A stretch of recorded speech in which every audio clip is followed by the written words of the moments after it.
Hello and very good evening to one and all. Can you guys hear me? Is the screen visible?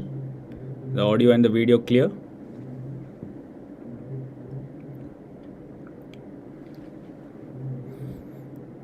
Hope everybody is doing well post INI.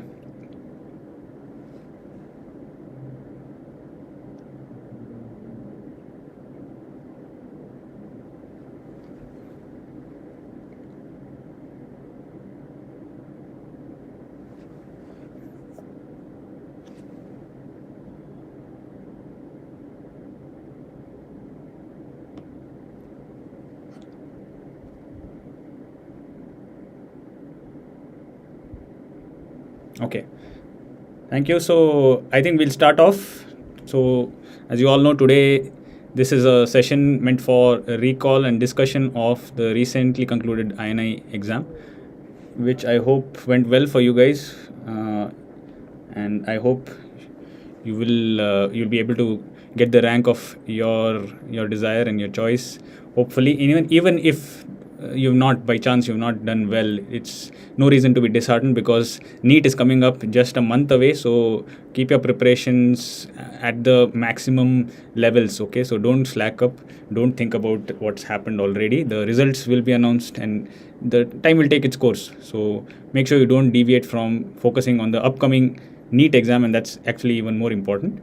So if I don't want to, I know you guys are still preparing for your NEET exam. I don't want to be the one who slows it down. So we'll straight away start with our discussion. Before I start, just an impression about the exam and the medicine aspects or the medicine related questions that were asked. I think you'd all agree that they were not very as expected. They were not as clinical. They were not very clinically oriented as we expected. Usually INI is like that. It may not give you a very clinically oriented question paper, but then of course several aspects of medicine have been asked, and I hope you guys were able to do well.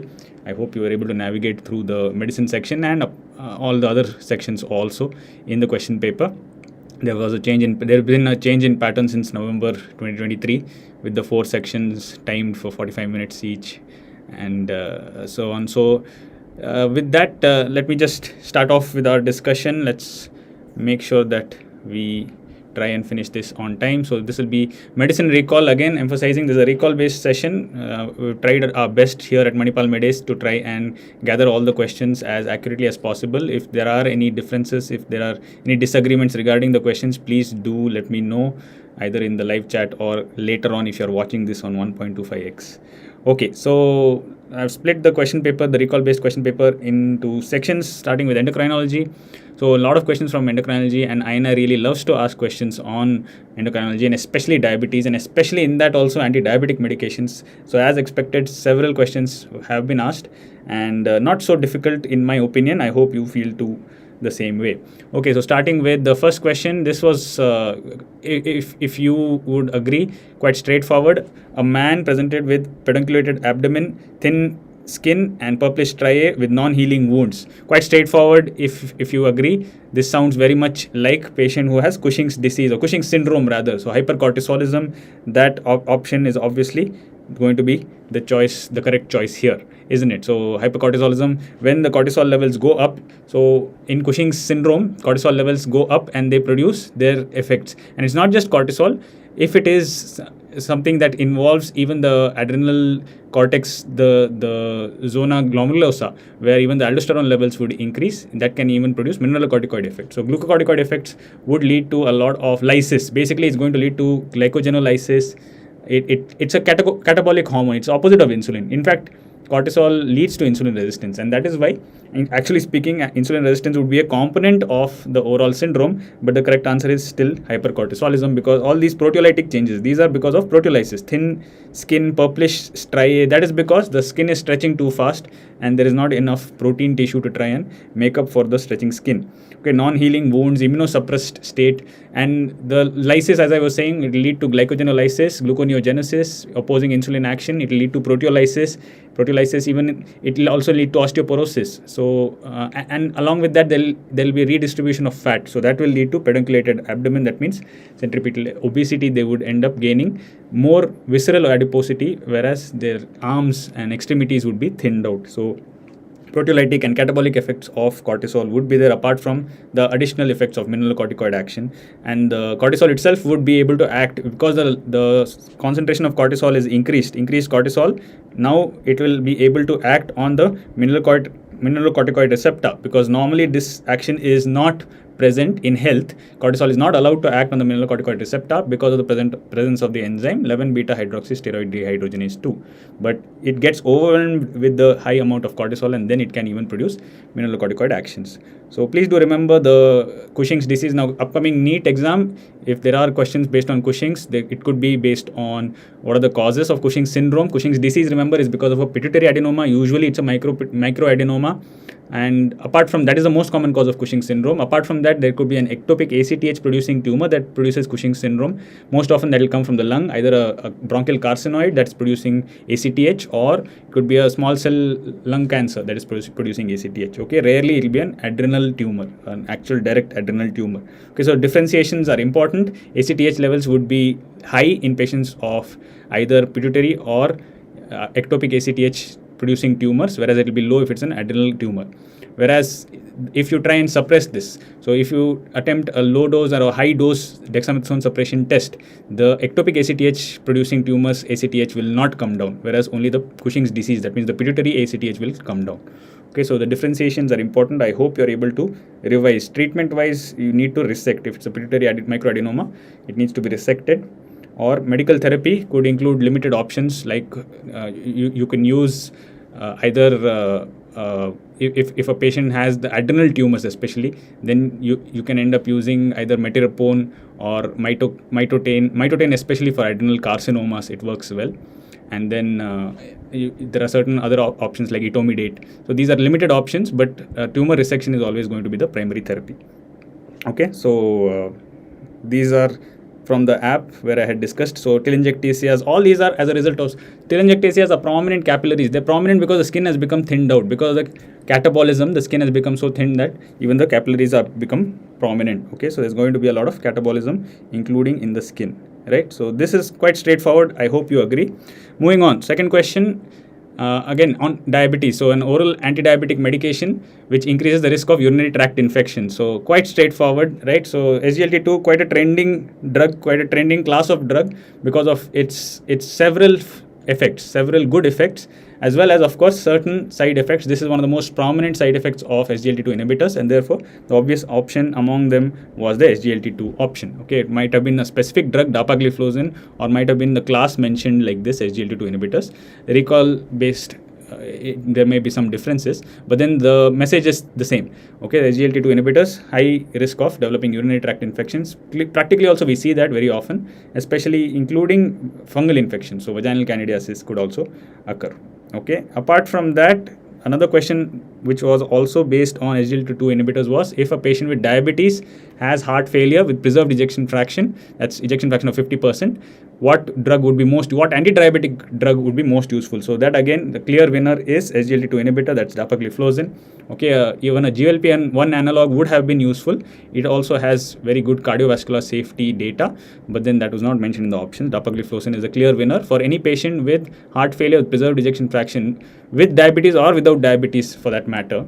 It has a class 2 recommendation. It's not class 1. Class 1 is for heart failure with reduced ejection fraction. If the EF is less than 40%, then definitely it has a class 1 indication. But even for heart failure with preserved ejection fraction of 50%, you can still use dapagliflozin. It has a class 2 indication. But we don't know yet whether there can be long-term mortality benefits with regards to usage of SGLT2 inhibitors among patients with heart failure. So this is an important point. I'll highlight it again after the next question, where diabetes with a comorbidity may help to decide which oral antidiabetics or antidiabetic medications need to be given to such patients. So if a patient has diabetes and heart failure, SGLT2 inhibitors are clear winners, as well as GLP-1 analogs for that matter. Okay, so to be kept in mind when initiating patients on newly diagnosed diabetics on anti-diabetic medications, or having to change them once they develop these complications. Okay, the next question: which of the following anti-diabetic medications does not retard the progression of diabetic nephropathy? So diabetic nephropathy is a microangiopathy, is a complication very often come across in patients with long-standing diabetes mellitus.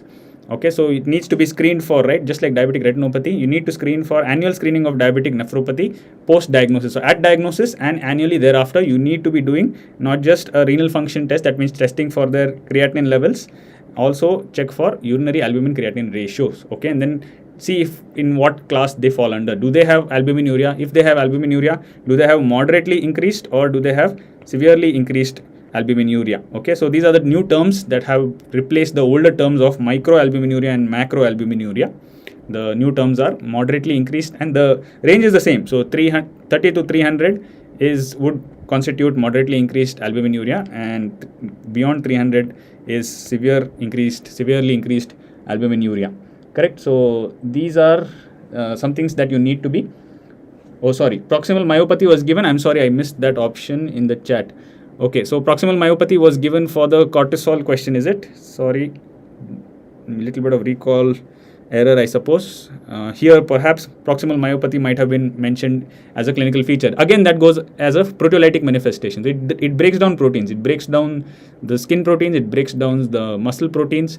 It breaks down, including the bone. So osteoporosis also is another feature. And it redistributes fat, and it leads to elevated glucose levels. So all these are, fortunately, so proximal myopathy, a lot of these endocrinopathies will produce proximal myopathy, including hypercortisolism, that's Cushing's, including hypothyroidism. So this can be a common feature in endocrine disorders. Okay, so thank you for pointing that out, Dr. Deva. Thank you. And yeah, so as I was saying, which of the following anti-diabetic medications does not retard progression of diabetic nephropathy? So diabetic nephropathy progression, you need to screen for it, as I said, and you need to ensure that the risk of developing, as well as if it is already developed, the progression needs to be minimized. So the most important point, actually, more than blood glucose control, achieving adequate blood glucose control, is blood pressure control. So once they have developed a microangiopathy like diabetic nephropathy, blood pressure control becomes very, very important. Okay, but besides that, which are the class of drugs which have proven to retard the progression of diabetic nephropathy? These would include, again, SGLT2 inhibitors. So these are so good that they are indicated even in non-diabetic patients with CKD. So prevention of CKD progression, even in non-diabetics, includes SGLT2 as a recommendation. Likewise, even heart failure. Patients without diabetes who have heart failure, SGLT2 inhibitors are now approved for use to retard the progression of disease. Okay, so hydrochlorothiazide, clearly not. Okay, so they don't have any role to play in CKD, preventing CKD progression. They may provide symptomatic relief. These are thiazide diuretics. So hydrochlorothiazide is a thiazide type diuretic. So these have only role to play in symptomatic relief, that too in early stages of CKD. Once they reach stage 3B and certainly stage 4, there's absolutely no role to play. They're not going to get filtered. They act from the luminal side. So hydrochlorothiazide, being a thiazide type diuretic, it has to get filtered. It has to enter into the lumen of the nephron in order to produce its effect, in order to block the sodium chloride cotransporter channels. So if it's not getting filtered, if the GFR itself is very low, it's not going to act. So there's no point of giving them, and certainly no role in disease modification, or rather the disease course modification. So this has to be the wrong choice in order to try and prevent diabetic nephropathy progression. Mineralocorticoid receptor antagonists, yes, very much, and ACE inhibitors, yes, very much. Okay, so this is not directly linked to their blood pressure lowering effects. This is beyond that. All these drugs do lower blood pressures, but their action here in preventing the progression of diabetic nephropathy is beyond their antihypertensive effects. Okay, so this was also hopefully something that you guys were able to figure out in the exams. The answer seemed quite obvious. Okay, hydrochlorothiazide. Loop diuretics, once the GFR falls below 30, you have to switch from hydrochlorothiazide to loop diuretics. There was a question last time asked about metalozone, right? So patient with CKD, with edema, with a low GFR, which diuretic can you give? So metalozone was the answer. Metalozone is a thiazide-like diuretic. Okay, there's a difference between thiazide type diuretic and thiazide-like diuretic, because structurally they don't resemble much, but they all act on the same channel. That's the sodium chloride cotransporter, and that's why in the distal tubule, and that's why they have been named like that. So metalozone can be given even if the GFR is low. Okay, that is again only for symptomatic relief and not for preventing disease progression. So all this has been discussed in in the app, in Manipal MedAce app, by me in different sessions. So it's a wonder drug. SGLT2 inhibitor, very wonderful drug. It has pleomorphic benefits, but of course this time they have asked about urinary tract infection. I'm pretty sure, I'm anticipating that they're going to ask about euglycemic ketoacidosis sooner rather than later. So watch out for a question based on a diabetic patient who was on oral anti-diabetic medications, who had an acute illness during which the patient ended up developing ketoacidosis. The blood sugar levels are normal. What do you do? How do you treat? So you need to give insulin, but you can't give insulin only. Insulin will, of course, reduce the ketoacidosis. Along with that, you need to supplement dextrose because the patient is euglycemic. Unlike in diabetic ketoacidosis, where the sugar levels are high, you can directly give an insulin bolus and start an infusion. Here in euglycemic ketoacidosis, you need to minimize the ketone production. You need to minimize the anion gap, or normalize the anion gap rather. But at the same time, you cannot afford to produce hypoglycemia because the patient is euglycemic. So you need to give dextrose along with insulin straight away. Okay, UTI, well-known complication. Risk of fractures, especially with canagliflozin, a higher incidence of fractures, amputations also. So certain side effects, yes, they are there. And this time what they have asked is urinary tract infections. Practically very commonly encountered. And a lot of times INA questions are like that based on what clinically one encounters in the OPD. Okay, so next question, which drug is preferred for a 55-year-old with blood pressure of 150 by 100 mmHg and an HbA1c of 7.8%. I'm sorry, the units are missing. But if you analyze this question, they have not mentioned whether the patient is already on treatment or treatment naive, newly detected or not. Okay, and they have just given you the details that it's an older gentleman, middle-aged gentleman with blood pressures being on the slightly higher side and HbA1c also on the higher side. So what treatment needs to be given? So if you assess the question, the patient does not seem to be on any treatment already. Patient seems to be treatment naive, right? They have not mentioned anything about what the patient is already receiving. On top of that, they have given metformin as an option, and you all know that metformin is the first line oral anti-diabetic agent to be started in any type 2 diabetic patient. Is this patient type 2 or type 1 diabetes? At this age, 55-year-old patient, if the patient is having diabetes with an HbA1c of 7.8, you would much rather suspect the patient to be having type 2 diabetes mellitus. I hope you all agree. So if a patient who is newly detected, treatment naive, type 2 diabetes, the first agent to be started has to be metformin. Correct? It has to be metformin. Okay. Other than that, if they had instead asked, specifically if they had asked, which anti-diabetic medication among the following should be given in order to provide cardiovascular benefits, mortality and morbidity benefits, in that case, maybe liraglutide could have been chosen, being a GLP-1 analog. But or if they had asked for, so this is what I meant. This is where diabetes plus what matters. Okay. If the patient is, I will just briefly discuss, diabetes plus nothing else. So metformin has to be there. Okay, I'm talking about type 2 diabetes. Okay, so type 2 diabetes and nothing else, newly detected, nothing else, metformin has to be there. The only reason you will not start a patient of newly detected type 2 diabetes patient on metformin would be if the patient has CKD. Okay, if the patient has CKD stage 3B and above. Okay, in that case, you won't newly start metformin. Still, in a patient who is already taking metformin and the patient enters from stage 3A to stage 3B CKD, you can still continue the metformin by halving the dose. You have to give half the dose. But newly detected patient with CKD stage 3B, you cannot start, or beyond that, you cannot start metformin. Okay, that is the only situation where you will not give it. Otherwise, most often, every type 2 diabetic patient, metformin has to be the first drug of choice. If the patient has diabetes mellitus and already on metformin, on top of that, they develop heart failure or some form of chronic heart disease, like a coronary artery disease. In that case, you will start them definitely on SGLT2 inhibitors. You can also go for GLP-1 analogs. Okay, multiple benefits: weight loss, blood pressure control, nephropathy protection, multiple benefits with SGLT2 inhibitors. If it is diabetes mellitus plus CKD, again you will go for SGLT2 inhibitors. So SGLT2 inhibitors, they are indicated not so much for the blood glucose control, but to retard the progression of diabetic nephropathy. If you look at it, SGLT2 inhibitors are not great anti-diabetic medications. They don't reduce the blood glucose levels much. Maximum HbA1c reduction you can expect is perhaps 1 to 1.5%, not beyond that.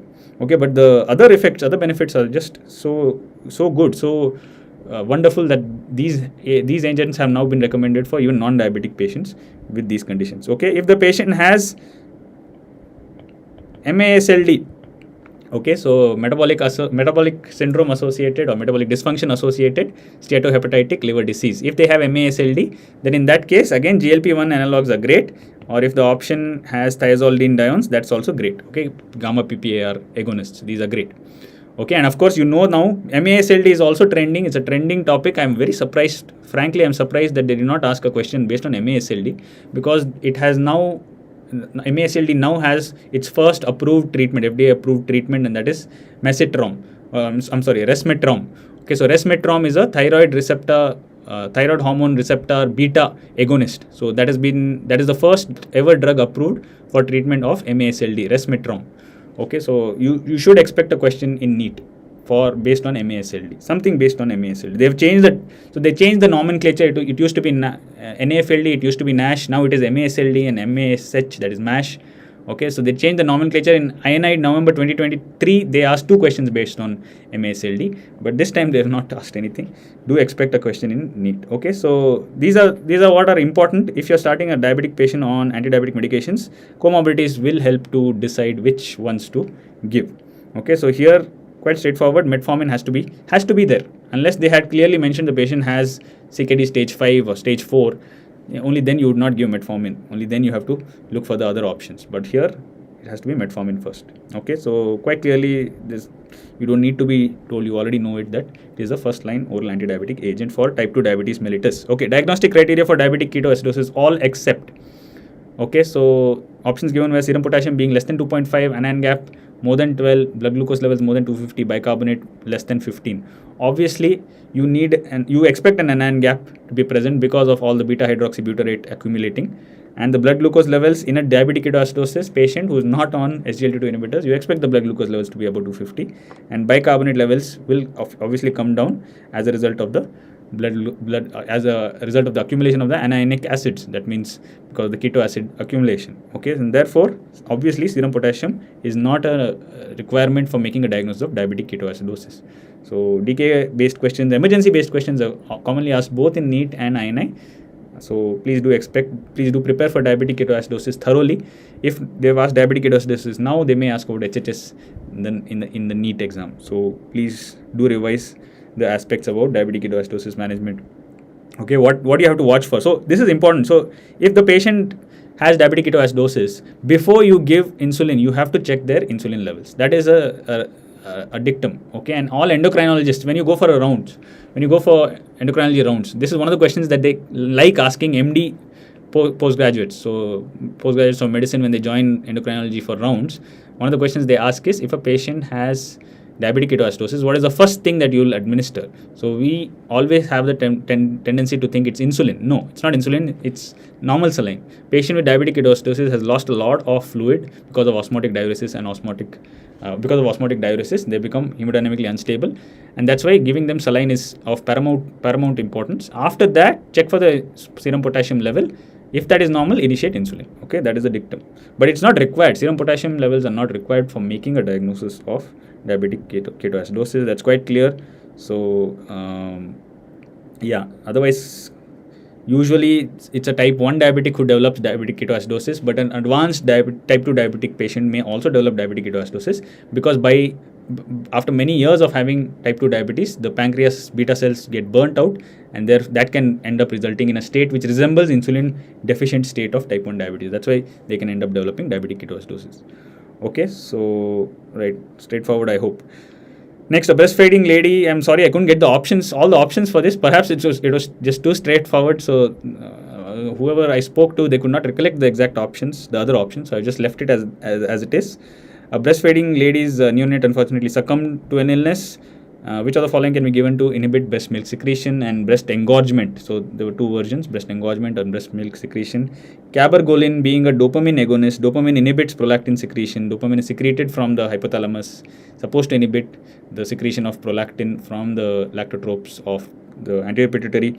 So obviously anything which favors dopamine action will also do the same. It will inhibit prolactin secretion. Here we want that action, we want the prolactin levels to be coming down to reduce its actions.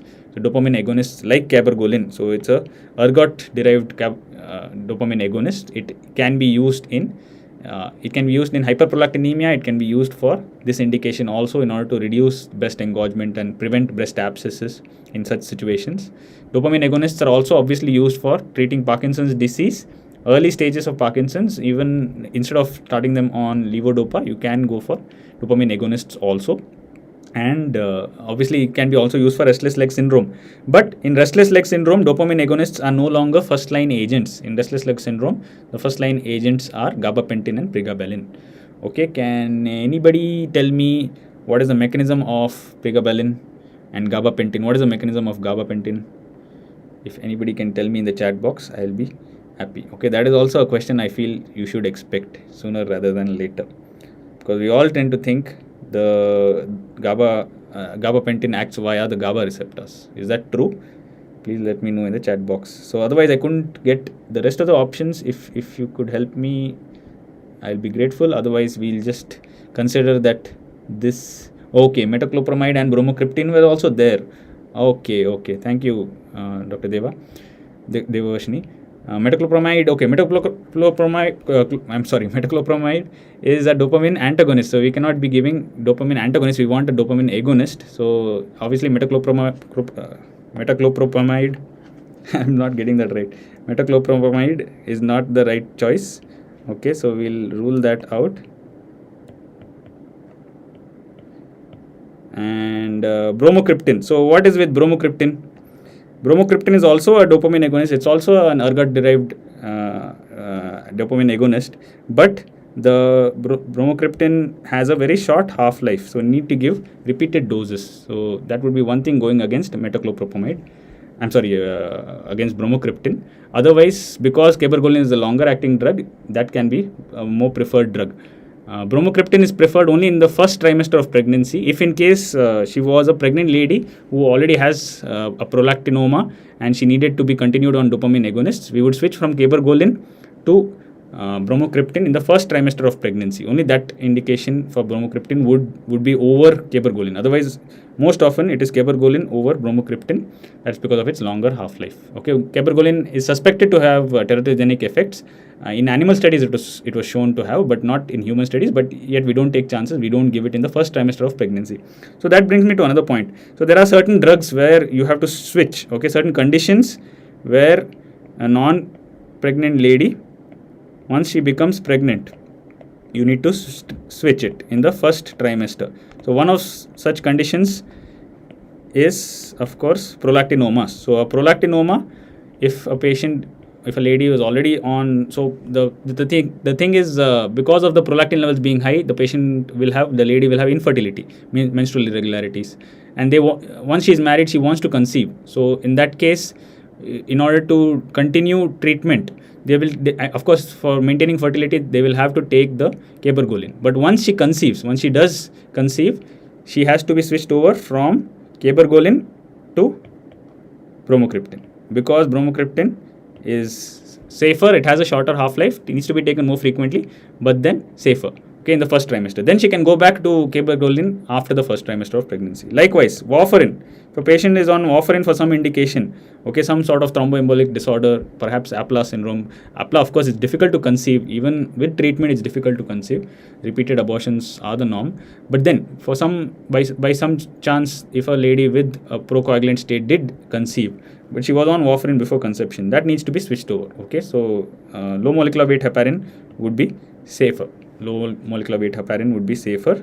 Twice daily injections would be much more convenient than going for unfractionated heparin, which needs to be taken more often.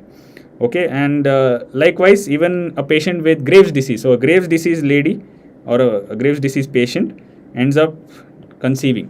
So in that case, when they are on methimazole, methimazole is a drug of choice for Graves' disease when the lady is not pregnant. But once she conceives in the first trimester, methimazole definitely is teratogenic. Can you tell me what is the disorder? What is the teratogenic manifestation of methimazole in the chat box? And methimazole, of course, is switched over to PTU. Okay, so this is the change you make in first trimester when a pregnant lady with Graves' disease comes to you in the first trimester. Okay. Dr. Devavashini is saying so last question had dapagliflozin instead of liraglutide. Okay. Nonetheless, even then, as long as the patient is not on metformin, if the patient is treatment naive and not on metformin, metformin has to be the first drug in a type 2 diabetic patient. Even if this is not, even if it's an SGLT2 inhibitor, if it's a dapagliflozin, it still needs to be, it needs to follow. It can be given along with metformin, but if you have to choose the first drug, you have to choose metformin first. Okay. Unless there's a clear-cut contraindication not to give metformin, we cannot be omitting metformin from patient with type 2 diabetes mellitus treatment protocol. Okay. Yes, very good. Aplasia cutis. Aplasia cutis is the side effect that you see with. I'm sorry, I lost that question. That you see with. Yeah, methimazole. When you give methimazole first trimester, there is a risk for, due to its teratogenic effect, there is a risk for aplasia cutis. Okay, so cabergoline quite clearly the answer for this question, and we discussed about the other benefits of dopamine agonists also, right? So identify ABC. Okay, I couldn't exactly figure out how this was drawn, but I got a rough idea. Please tell me if this is correct, if this is how it was given. So there was A and B, and then there was C, and then there was D. D was like a liver. Okay, so please tell me if this is correct. So A was something that was stimulating C, and B was inhibiting C, and then C was stimulating D, and from the liver it was something that was coming out, and they had labeled these as in order to be identified as which is correct. Okay, so and the options given were growth hormone releasing hormone, somatostatin, and IGF-1, insulin-like growth factor 1. If this is roughly the sort of image that was given to you guys in the exam. So obviously now growth hormone, one has to now label these. So A and B seem to be hypothalamus, and C is the pituitary, anterior pituitary, and D is the liver, right? So liver synthesizes IGF-1. IGF-1 mediates most of the actions of growth hormone. Growth hormone also has its own actions, but most actions are mediated through IGF-1. So IGF-1 will obviously be D, correct? So IGF-1 has to be D, and then C has to be growth hormone. A would have had to be growth hormone releasing hormone, and B would have had to be somatostatin. B is what? Somatostatin. Somatostatin is always something that inhibits the inhibits most of the hormones. In fact, somatostatin, can you tell me what is the medical treatment for somatostatinoma? If a tumor, let's say in the pancreas, is or anywhere in the body is producing excess amount of somatostatin, it's a neuroendocrine tumor. When there is a patient who has a somatostatinoma, obviously the treatment of choice is surgical resection of the tumor. But what is the medical line of management for palliative treatment of such patients? Somatostatinomas, what is the first choice medical treatment used for palliative management in a somatostatinoma? So surprisingly and ironically, it is actually somatostatin analogs themselves. Okay, so even in a somatostatinoma, somatostatin analogs are used. So it inhibits absolutely all hormones, especially when they are provided as treatment. So analogs, when they're given as treatment, they inhibit most hormones, okay, including growth hormone. Of course, this is not the natural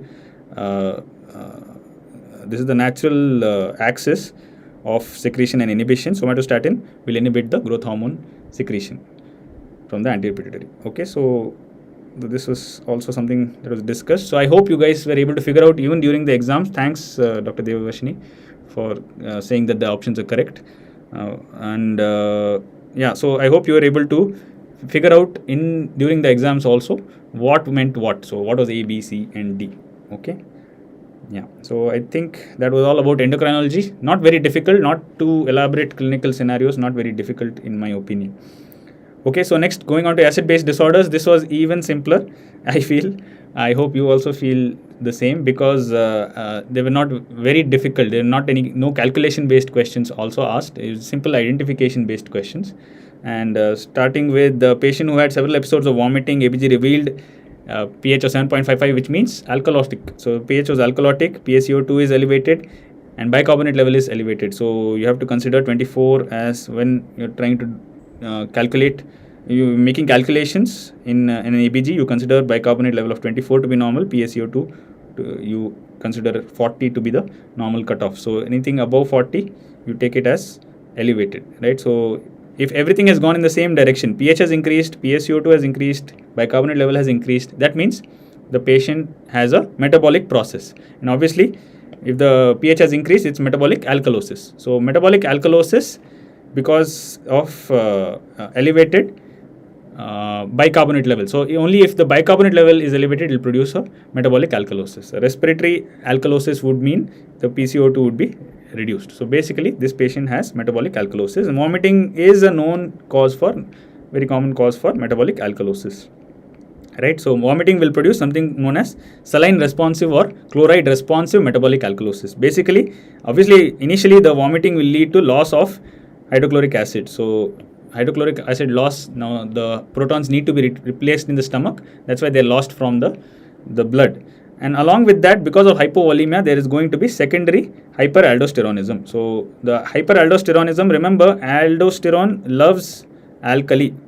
Okay, so any condition where the aldosterone levels are increased, it is going to lead to alkalosis. So likewise, hypovolemia will trigger secondary hyperaldosteronism, and that will lead to alkalosis, and this perpetuates itself, okay, until if you give them saline, once you restore the intravascular volume, the alkalosis will reduce, the aldosterone secretion will reduce, and their pH will return to normal. So chloride responsive or saline responsive metabolic alkalosis, these mean the same thing, secondary hyperaldosteronism, that needs to be corrected with just fluid replacement. Non-chloride responsive or what do you say, if it is not because of it's not responding to saline, so unresponsive to saline metabolic alkalosis, this can occur in conditions where there is primary hyperaldosteronism, and this could be as a result of patients having an aldosterone secreting tumor, maybe a micronodular tumor of the, or a hyperplasia of the adrenals, or a Conn syndrome where there's an adenoma which is secreting aldosterone. It could be because of congenital adrenal hyperplasia, certain types of congenital adrenal hyperplasias, and so on, including Liddle syndrome. Liddle syndrome, the aldosterone levels are actually low, but there's a gain in function of ENaC, and that is what is leading to increased effects of aldosterone levels. Okay, so Tejasvi sir has joined. Hi sir, good evening sir. Okay, so next question, diabetic ketoacidosis had an anion gap of 23. I couldn't, the students couldn't give me a clear cut, but they were confident that the question meant metabolic alkalosis. I think the anion gap was mentioned as 23, or it was calculated to be 23. I couldn't exactly get the frame of the question right, but they were confident that the answer was high anion gap metabolic acidosis, or perhaps it was just metabolic acidosis. So it was not difficult is all I could gather. All of them were able to answer and were confident about what they had answered. It's a diabetic ketoacidosis patient. Perhaps they would have given... so remember, anion gap, what are the things that you need to remember? Anion gap, no role for potassium. Okay, it's sodium minus the sum of bicarbonate and chloride. Okay, so no potassium to be considered. Normally it is 8 to 12. Okay, and for calculation we may use 10 as the cutoff, but 8 to 12 is the normal. So increased high anion gap metabolic acidosis, you know all the causes. High anion gap endogenous acids, lactic acidosis. Again, lactic acidosis can be L type and D type, and again L type can be type A, type B. Okay, please revise all these. And then ketoacids, these are the other endogenous acids, and ketoacidosis can again be diabetic ketoacidosis, alcoholic ketoacidosis, starvation ketoacidosis, and then it could be as a result of accumulation of acids. That means in renal disease, chronic kidney disease, or even acute kidney injury. Okay, and then exogenous acids, especially the alcohols, the toxic alcohols or salicylates, all these are exogenous acids. High anion gap metabolic acidosis, please remember the causes. Normal anion gap metabolic acidosis, normal anion gap metabolic acidosis causes, okay, especially renal tubular acidosis. They have asked a question on renal tubular acidosis. Next question is that only. So renal tubular acidosis causes, okay, what is type 1 distal RTA, type 2 proximal RTA, type 4 RTA, that is pseudo hypoaldosteronism or hypoaldosteronism. So all these you need to please revise, okay. And anion gap needs to be corrected for albumin. Please keep in mind, this was asked once in INI. NEET, they may not ask such fine points, but then albumin levels do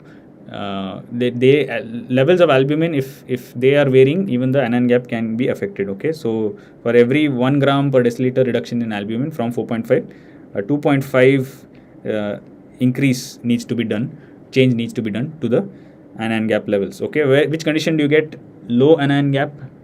Okay, they had asked to calculate the anion gap, is it? Okay.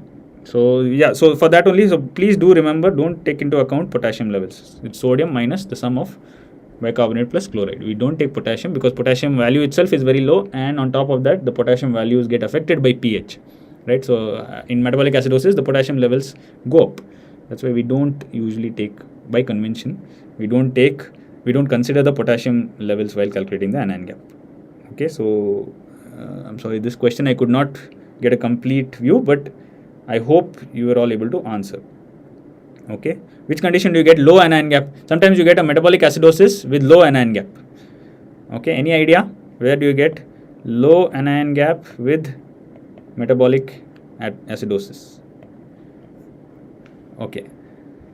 Yeah, so there was another question on renal tubular acidosis. Again, I couldn't get the other two options, but false about renal tubular acidosis was asked. Type 2 proximal RTA leads to failure to reclaim bicarbonates was one of the options. So it leads to bicarbonate urea, and this is obviously true.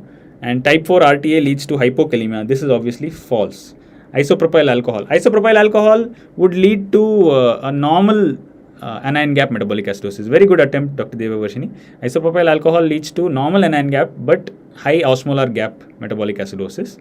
It doesn't lead to high anion gap metabolic acidosis. Very good attempt. But actually the anion gap will come down if there is an unmeasured cation. So unmeasured cation in the blood can be seen in patients with paraproteinemia. So multiple myeloma leads to a reduced anion gap, and it also leads to type 2 RTA. So one of the causes of proximal RTA is paraproteinemias like multiple myeloma, and that can lead to a reduced anion gap along with a renal tubular acidosis leading to metabolic acidosis. Okay, so hi Arpit sir has just joined. Okay, so I hope this was easy. RTA type 4, obviously hypokalemia is not a feature, hyperkalemia is what you see. Okay, and it's all to do with aldosterone effects not being there. So aldosterone effects are less. Why is it less? Either there is genuine or true hypoaldosteronism, or there is a pseudo hypoaldosteronism, and all the conditions which produce hypoaldosteronism you need to remember, as well as those conditions which lead to pseudo hypoaldosteronism. Okay, especially drugs which lead to pseudo hypoaldosteronism, and conditions like diabetes mellitus, sickle cell disease, okay, and obstructive uropathy. All these can lead to pseudo hypoaldosteronism. Although the aldosterone levels are fine, but the receptors are damaged, and therefore they are not able to act on those receptors. Okay, the diabetes also leads to reduced renin levels. It leads to reduced renin levels because renin is synthesized in the granular cells of the afferent arteriole.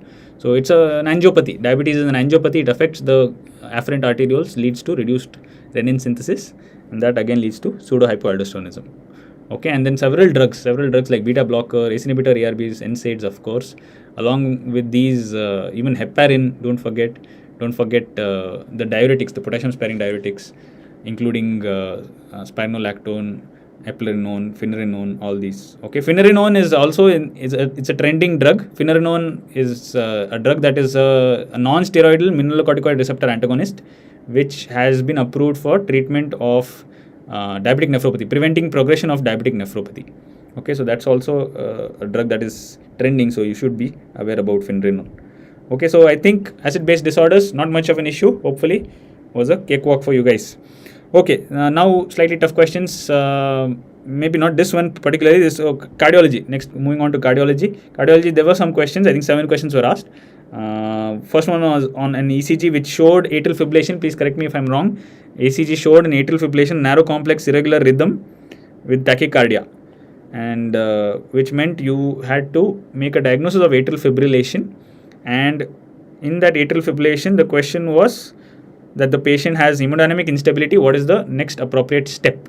So if a patient with atrial fibrillation has hemodynamic instability, the first thing you need to do is a synchronized DC shock, synchronized cardioversion, right? So if a patient has hemodynamic instability and the patient is in AF, the patient needs to be given synchronized DC shock. No two ways about it. Okay, medical therapy cannot be given when the patient is hemodynamically unstable. As it is, adenosine this is one of the favorite questions that INI has. Adenosine in atrial fibrillation. No role of adenosine in atrial fibrillation. It's only meant to be given for patients with AVNRT. Okay, so AV nodal reentrant tachycardia or PSVT. PSVT treatment, adenosine is given, not for atrial fibrillation. Carotid massage and Valsalva, obviously, it'll be too slow. It's not going to work. You will be able to only transiently elevate the AV nodal refractoriness. It's not going to work. It's not going to slow down the rate. And anyway, the patient is already having hemodynamic instability. If you're going to massage the carotids and increase the parasympathetic outflow, you're only going to worsen the hypotension. So that is why that is not an option at all in such a patient with atrial fibrillation and hemodynamic instability. Amiodarone in a patient who is having atrial fibrillation and hemodynamically stable, you can go for amiodarone, but because it takes a long time, so it's not going to act immediately, and you don't have time when the patient is hemodynamically unstable. Obviously, the correct answer would be synchronized DC shock. Okay, so synchronized means when you discharge, when you press the button, when you press the sync button on the defibrillator, the two paddles are placed, and you press the sync button, it will discharge the shock exactly at the tip of an R wave that it detects. The machine will detect when the QRS complex has come, and at the peak of the R wave is when the DC shock is discharged. Okay, that is synchronized DC shock. So synchronized DC shock is given only if you have that much amount of time. At least you're getting pulse. Patient has hemodynamic instability, but the pulse is there. Patient is not in cardiac arrest. Then you go for synchronized DC shock. If you're not even getting a pulse, there is no point of delaying and waiting for a QRS complex. Okay, you go for an asynchronous or a non-synchronized DC shock. That is called defibrillation. Okay, so defibrillation you have to go for obviously in ventricular fibrillation. So when do you go for asynchronized DC shock? You go for in patient with ventricular fibrillation. Obviously, it's only fibrillating. You have no time to waste. You have no time to look for QRS. There's not going to be any. Okay, so ventricular fibrillation, ventricular flutter, you have to go for pulseless VT. And even in torsades de point or torsades de paw, however you pronounce it, the problem with torsades de paw is there is a polymorphic ventricular tachycardia, and the machine also will struggle to detect when the next QRS is going to come. So you cannot waste time trying to synchronize. And it's a very unstable rhythm. TDP is a very unstable rhythm. Any minute they may appear stable, but if they are in TDP, they may anytime degenerate into ventricular fibrillation. So no time to waste. Don't wait for synchronization. Just give asynchronous DC shock. Okay, but in atrial fibrillation with hemodynamic stability, then you can go for amiodarone, especially if there is a structural heart disease. If not, and hemodynamically unstable, you have to go for cardioversion, that is synchronized DC shock. Right, so these are the concepts that all of you know. Obviously, if once the patient has a supraventricular tachycardia with hemodynamic instability, whether it's PSVT, whether it's atrial fibrillation, go for cardioversion, electrical cardioversion. Okay. Another question was asked based on atrial fibrillation. Please tell me if there is any correction, if I'm not correct telling it correctly. What was asked was correct about atrial fibrillation, and the options were not seen in normal heart, apex pulse deficit is useful in diagnosis, only IV digoxin is useful for rate control, and posterior wall MI. Posterior wall MI was not an option here. This is a mistake. Posterior wall MI was not an option in this question, but there was one more option given. So if you can add on to these, that will be helpful. Otherwise, what is correct about atrial fibrillation? Yes, apex pulse deficit definitely is useful in making a clinical diagnosis. If a patient with atrial fibrillation, first thing you suspect atrial fibrillation clinically when there's an irregular rhythm and there's tachycardia. On top of that, when you look at the JVP, it becomes monophasic. You don't get A waves. So absent A waves in JVP, absent P waves in ECG. This is atrial fibrillation. Okay. Along with this, if you try and auscultate for the heart sounds, you'll get a soft or you'll get a variable S1. The S1 intensity keeps varying with each cardiac cycle. Along with that, apex pulse deficit, you try and auscultate for the heart sounds and count the pulse simultaneously in a minute. You will get more than 10 times where you heard the heart sound but you couldn't feel the pulse for that corresponding heart sound. That's called apex pulse deficit. If apex pulse deficit is 10 or more in a patient with irregular rhythm, that points to atrial fibrillation. If it is less than 10, then it is multifocal atrial tachycardia. Cardioversion is required in all is another option.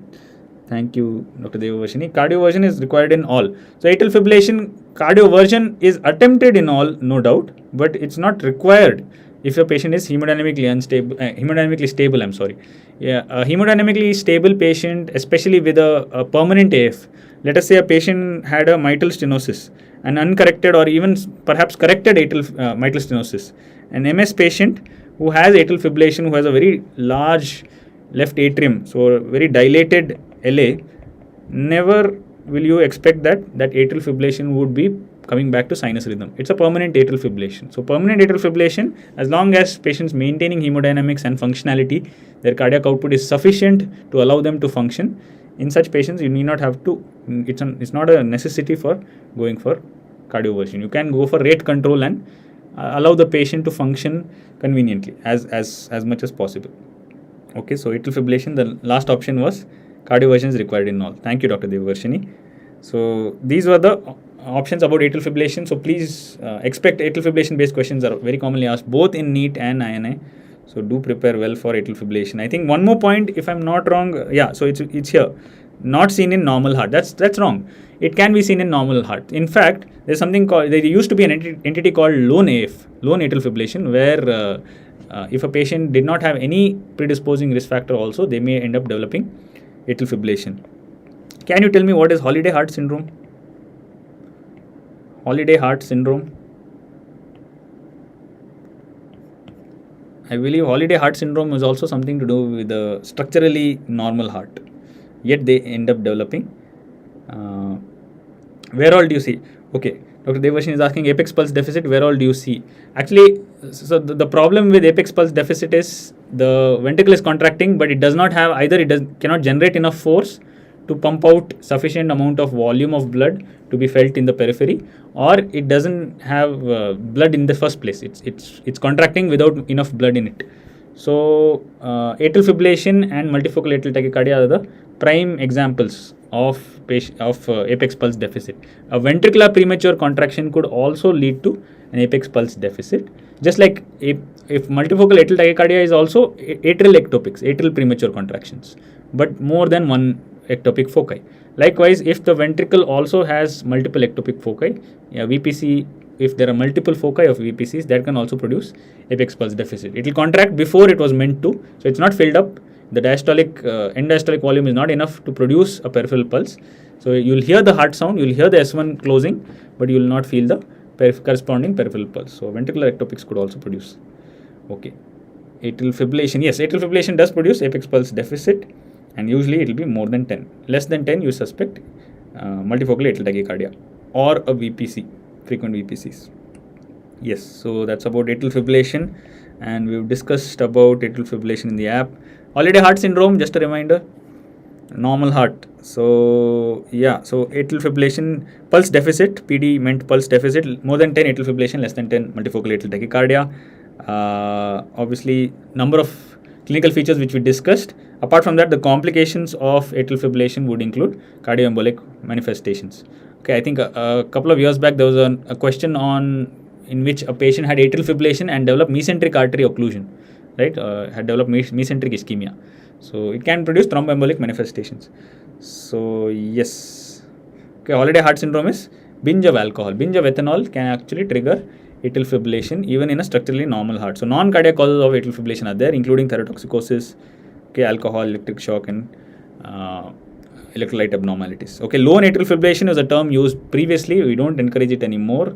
It used to denote a patient who has developed atrial fibrillation below the age of 60 years.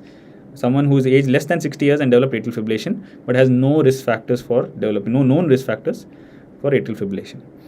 Okay, so I think there was a question based on posterior wall myocardial infarction, which has bamboozled all of us. So the options should have given you a clue. Okay, they had put up, I suppose they had put up an ECG like this, where there seemed to be ST depressions, perhaps even T wave inversions, and it looked very much like the patient might be having an NSTEMI or an unstable angina. You expect STT changes like this, non-ST elevation changes, either T wave inversions or ST depressions in patients with NSTEMI or unstable angina. So they had put up an ECG like this, but you cannot, and they've given options as NSTEMI and unstable angina. Now correct me if I'm wrong, they had not given a scenario where cardiac enzymes or biomarkers were mentioned, where biomarkers mentioned in the stem of the question.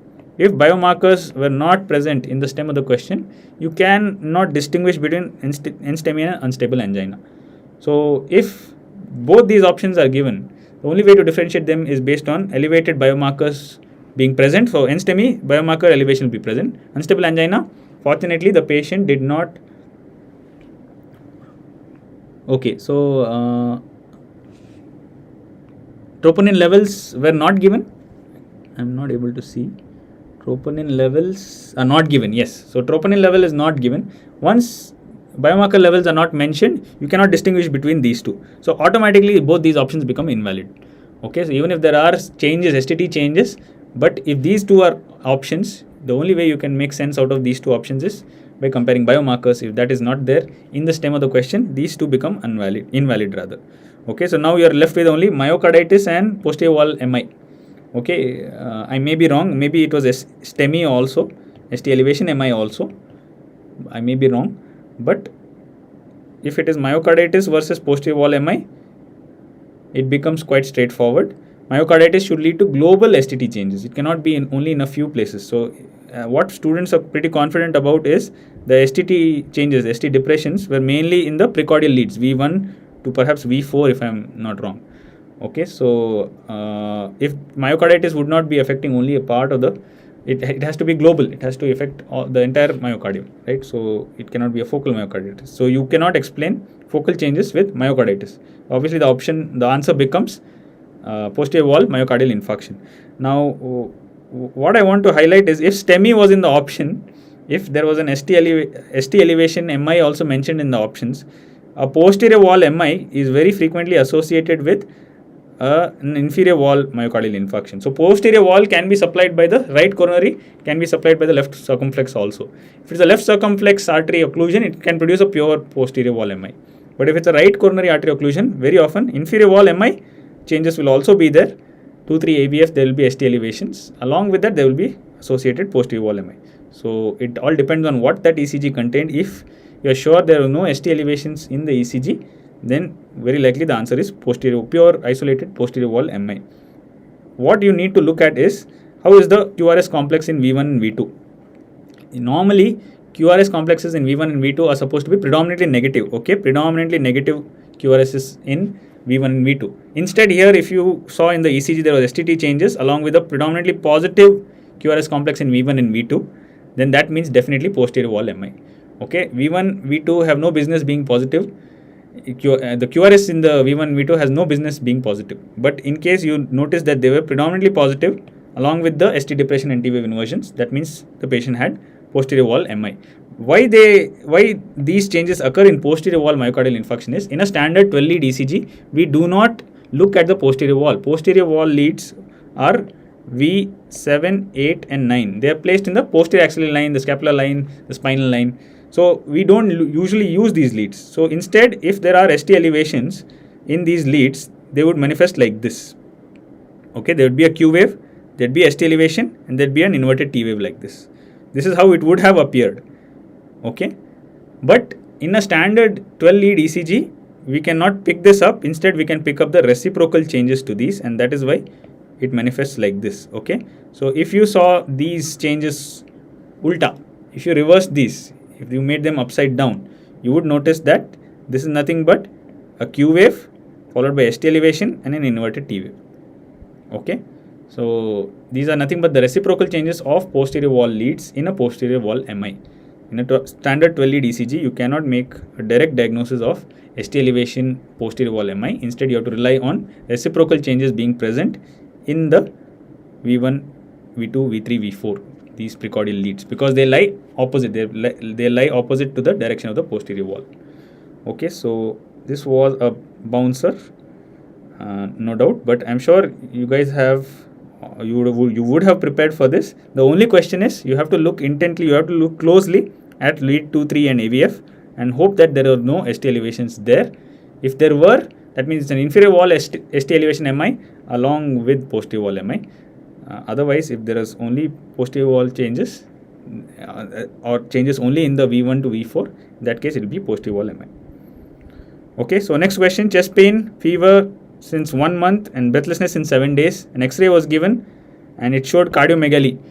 So what would the diagnosis become? Chest pain and fever with cardiomegaly.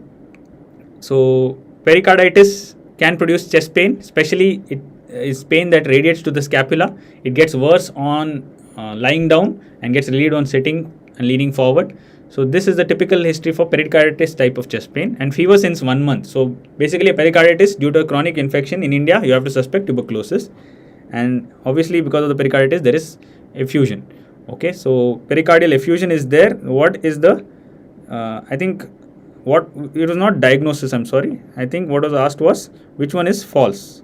Which of the following statements about this condition is false? The options were loud S1, pulsus paradoxus, emergency pericardiocentesis, and electrical alternance. And obviously, loud S1 is not something that you expect in pericardial effusion or cardiac tamponade. Even if the patient didn't have cardiac tamponade, it just has pericardial effusion.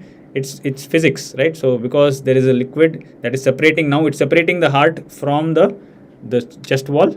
The sounds get muffled, the heart sounds get muffled. So loud S1 you only get in conditions like mitral stenosis or tachycardia or mitral valve prolapse even, but not in cardiac tamponade or pericardial effusion. So that has to be the odd one out. Pulsus paradoxus you can expect, especially with cardiac tamponade physiology setting in.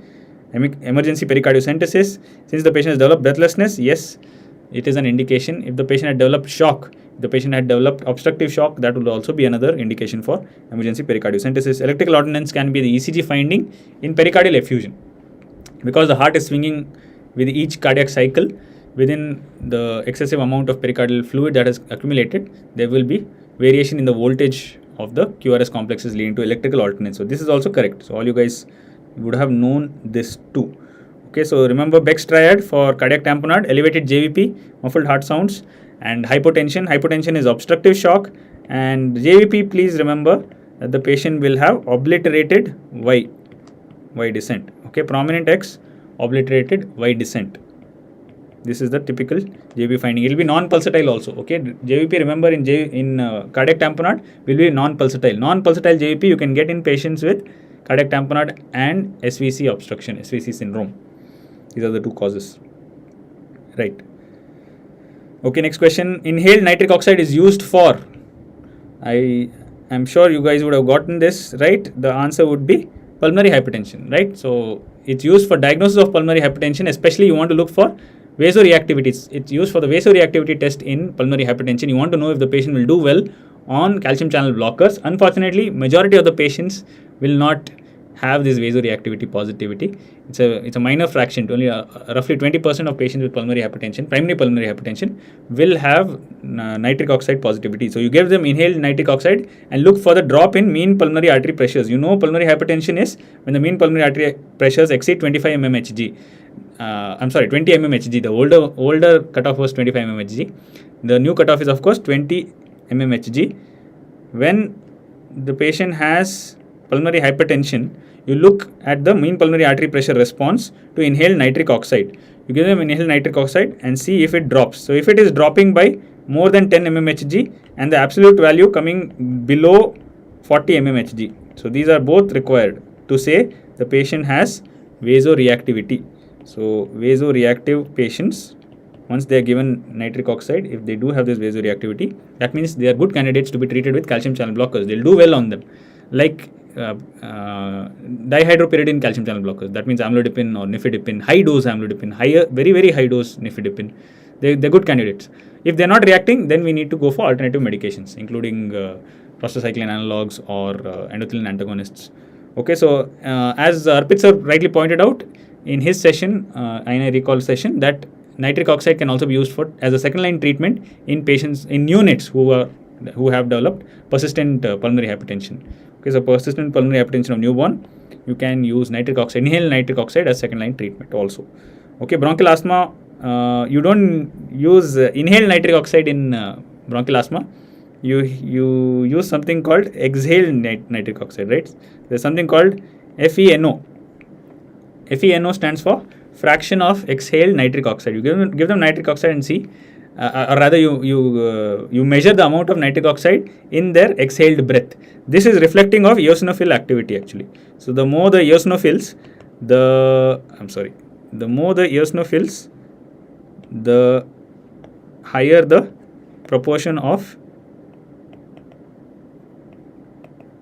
exhaled nitric oxide, and that is a measure of whether the patient's asthma disease activity is under control or not. So you give them inhalers, you give them steroids. The steroid should have suppressed the eosinophils, and you call them back and measured their FeNO, and they are also complaining that I'm not getting better even despite using the medications, but they have not been compliant. They don't tell you, and you measure the FeNO, and if that FeNO is high, that means they're not been compliant. Okay, their disease activity is still high. So it's not exhaled, rather it's not inhaled, it's exhaled nitric oxide that's used for bronchial asthma diagnosis. Okay, but I'm sure this is not what they meant. I just wanted a side discussion, that's all. Sleep apnea, nothing to do with nitric oxide. STEMI also nothing to do with nitric oxide.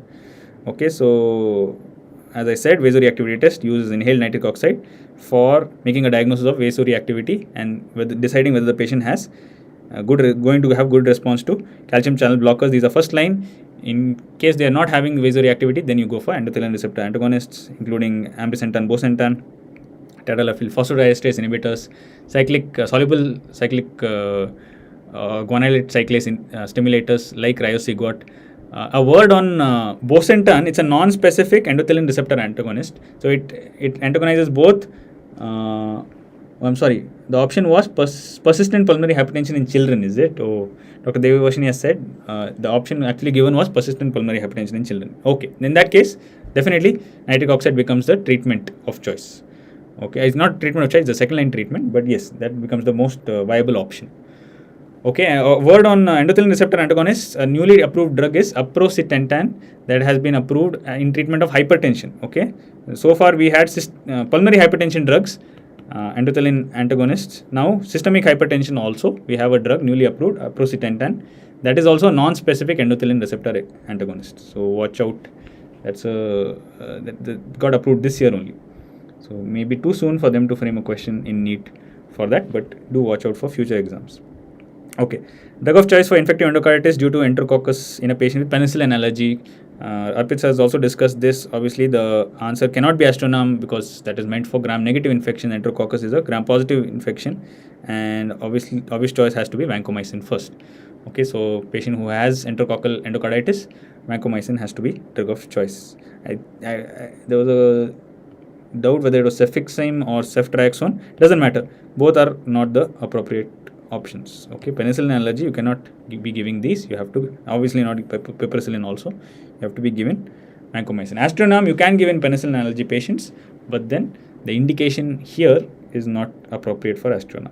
Okay, so right, so enterococcus, if they are responsive to penicillin, then either AMPI-Genta combination or penicillin-Genta combination. If they are not, if they are allergic to penicillin, go for vanco. Okay.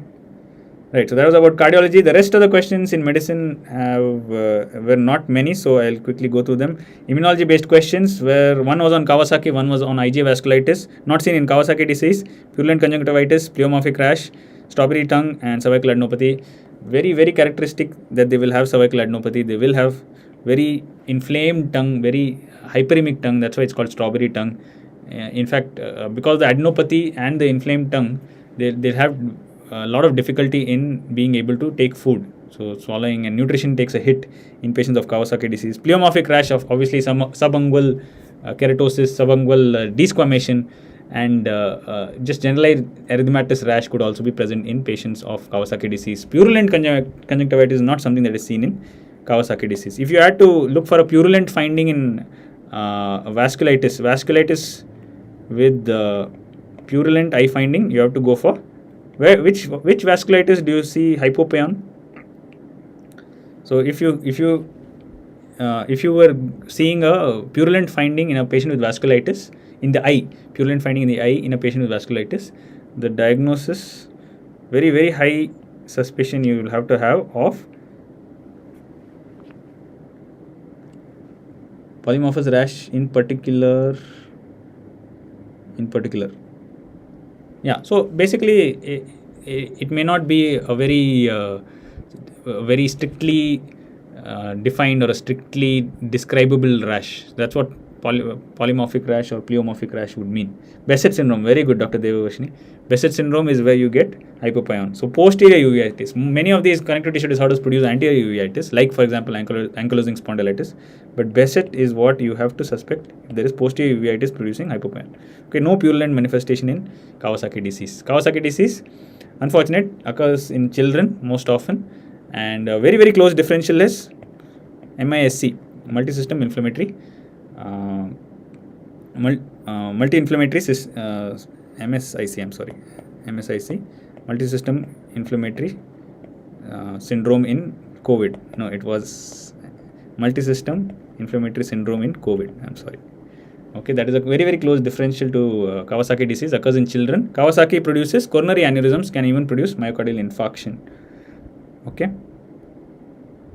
Right, so vasculitis in the app I have discussed as scenarios, and where I had mentioned that there's just going to be conjunctival injection. So there's not going to be any purulent conjunctivitis, just conjunctival hyperemia. Everything is hyperemic. The oral cavity is hyperemic, the conjunctiva are hyperemic. Okay, next question was on IgA vasculitis. What is the indication for steroid in IgA vasculitis? This is again a slightly tricky question, and the options given were pain abdomen, hematuria, severe rash, and arthralgia. Okay, I think at least two of them you can eliminate. Severe arthralgia is never going to be an indication for steroids. No condition can steroids be advocated for, considering the kind of side effect profile steroids have and the immunosuppression that it can produce. Giving it for arthralgia sounds very disproportionate, right? If there is arthritis, at least you can consider. But that's not what's mentioned. Arthralgia was mentioned. Correct me if I'm wrong. Severe rash again depends on what this means. Unless it's as bad as Stevens-Johnson syndrome, that would be probably where steroids are indicated. But Stevens-Johnson syndrome is not something that is associated with IgA vasculitis. So severe rash again does not sound like a direct indication for steroids in IgA vasculitis. Now between pain abdomen and hematuria, this is where you have to try and imagine what they meant, or what could it be, what could the answer be. Here's where you have to use your wits a little bit more. Good evening, Meenakshi sir, who just joined in. Yeah. So between pain abdomen and hematuria, it's very easy to think that pain abdomen cannot be an indication for steroid in IgA vasculitis. But no, actually severe and intractable pain abdomen is definitely an indication for steroid therapy in IgA vasculitis. Okay, even in polyarteritis nodosa, GI involvement can occur in polyarteritis nodosa, IgA vasculitis, and it can produce severe pain. Especially in IgA vasculitis, it produces ulcers, intestinal ulcers, and that can aggravate the pain.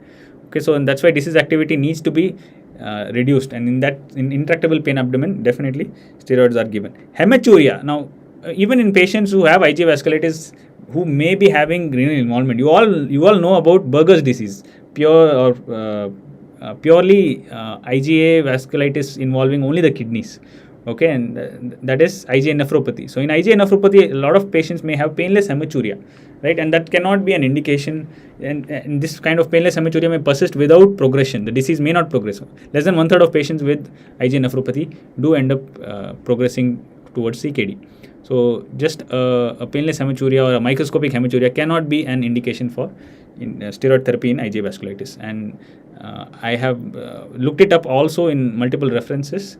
Pain abdomen definitely is, intractable pain abdomen is an indication for steroid therapy. Hematuria by itself should not be an indication, especially if it is just a painless hematuria, microscopic hematuria. If it was hematuria with proteinuria, if it was a nephrotic syndrome like picture, or if it was acute kidney injury, or an RPGN, rapidly progressive glomerulonephritis, or rapidly progressive renal failure, if these were mentioned, then yes, definitely steroid would have a role. But only hematuria being mentioned creates doubts, okay, and does not warrant steroid therapy on its own merit. Right, so and again, even IgA vasculitis I had discussed as a case scenario.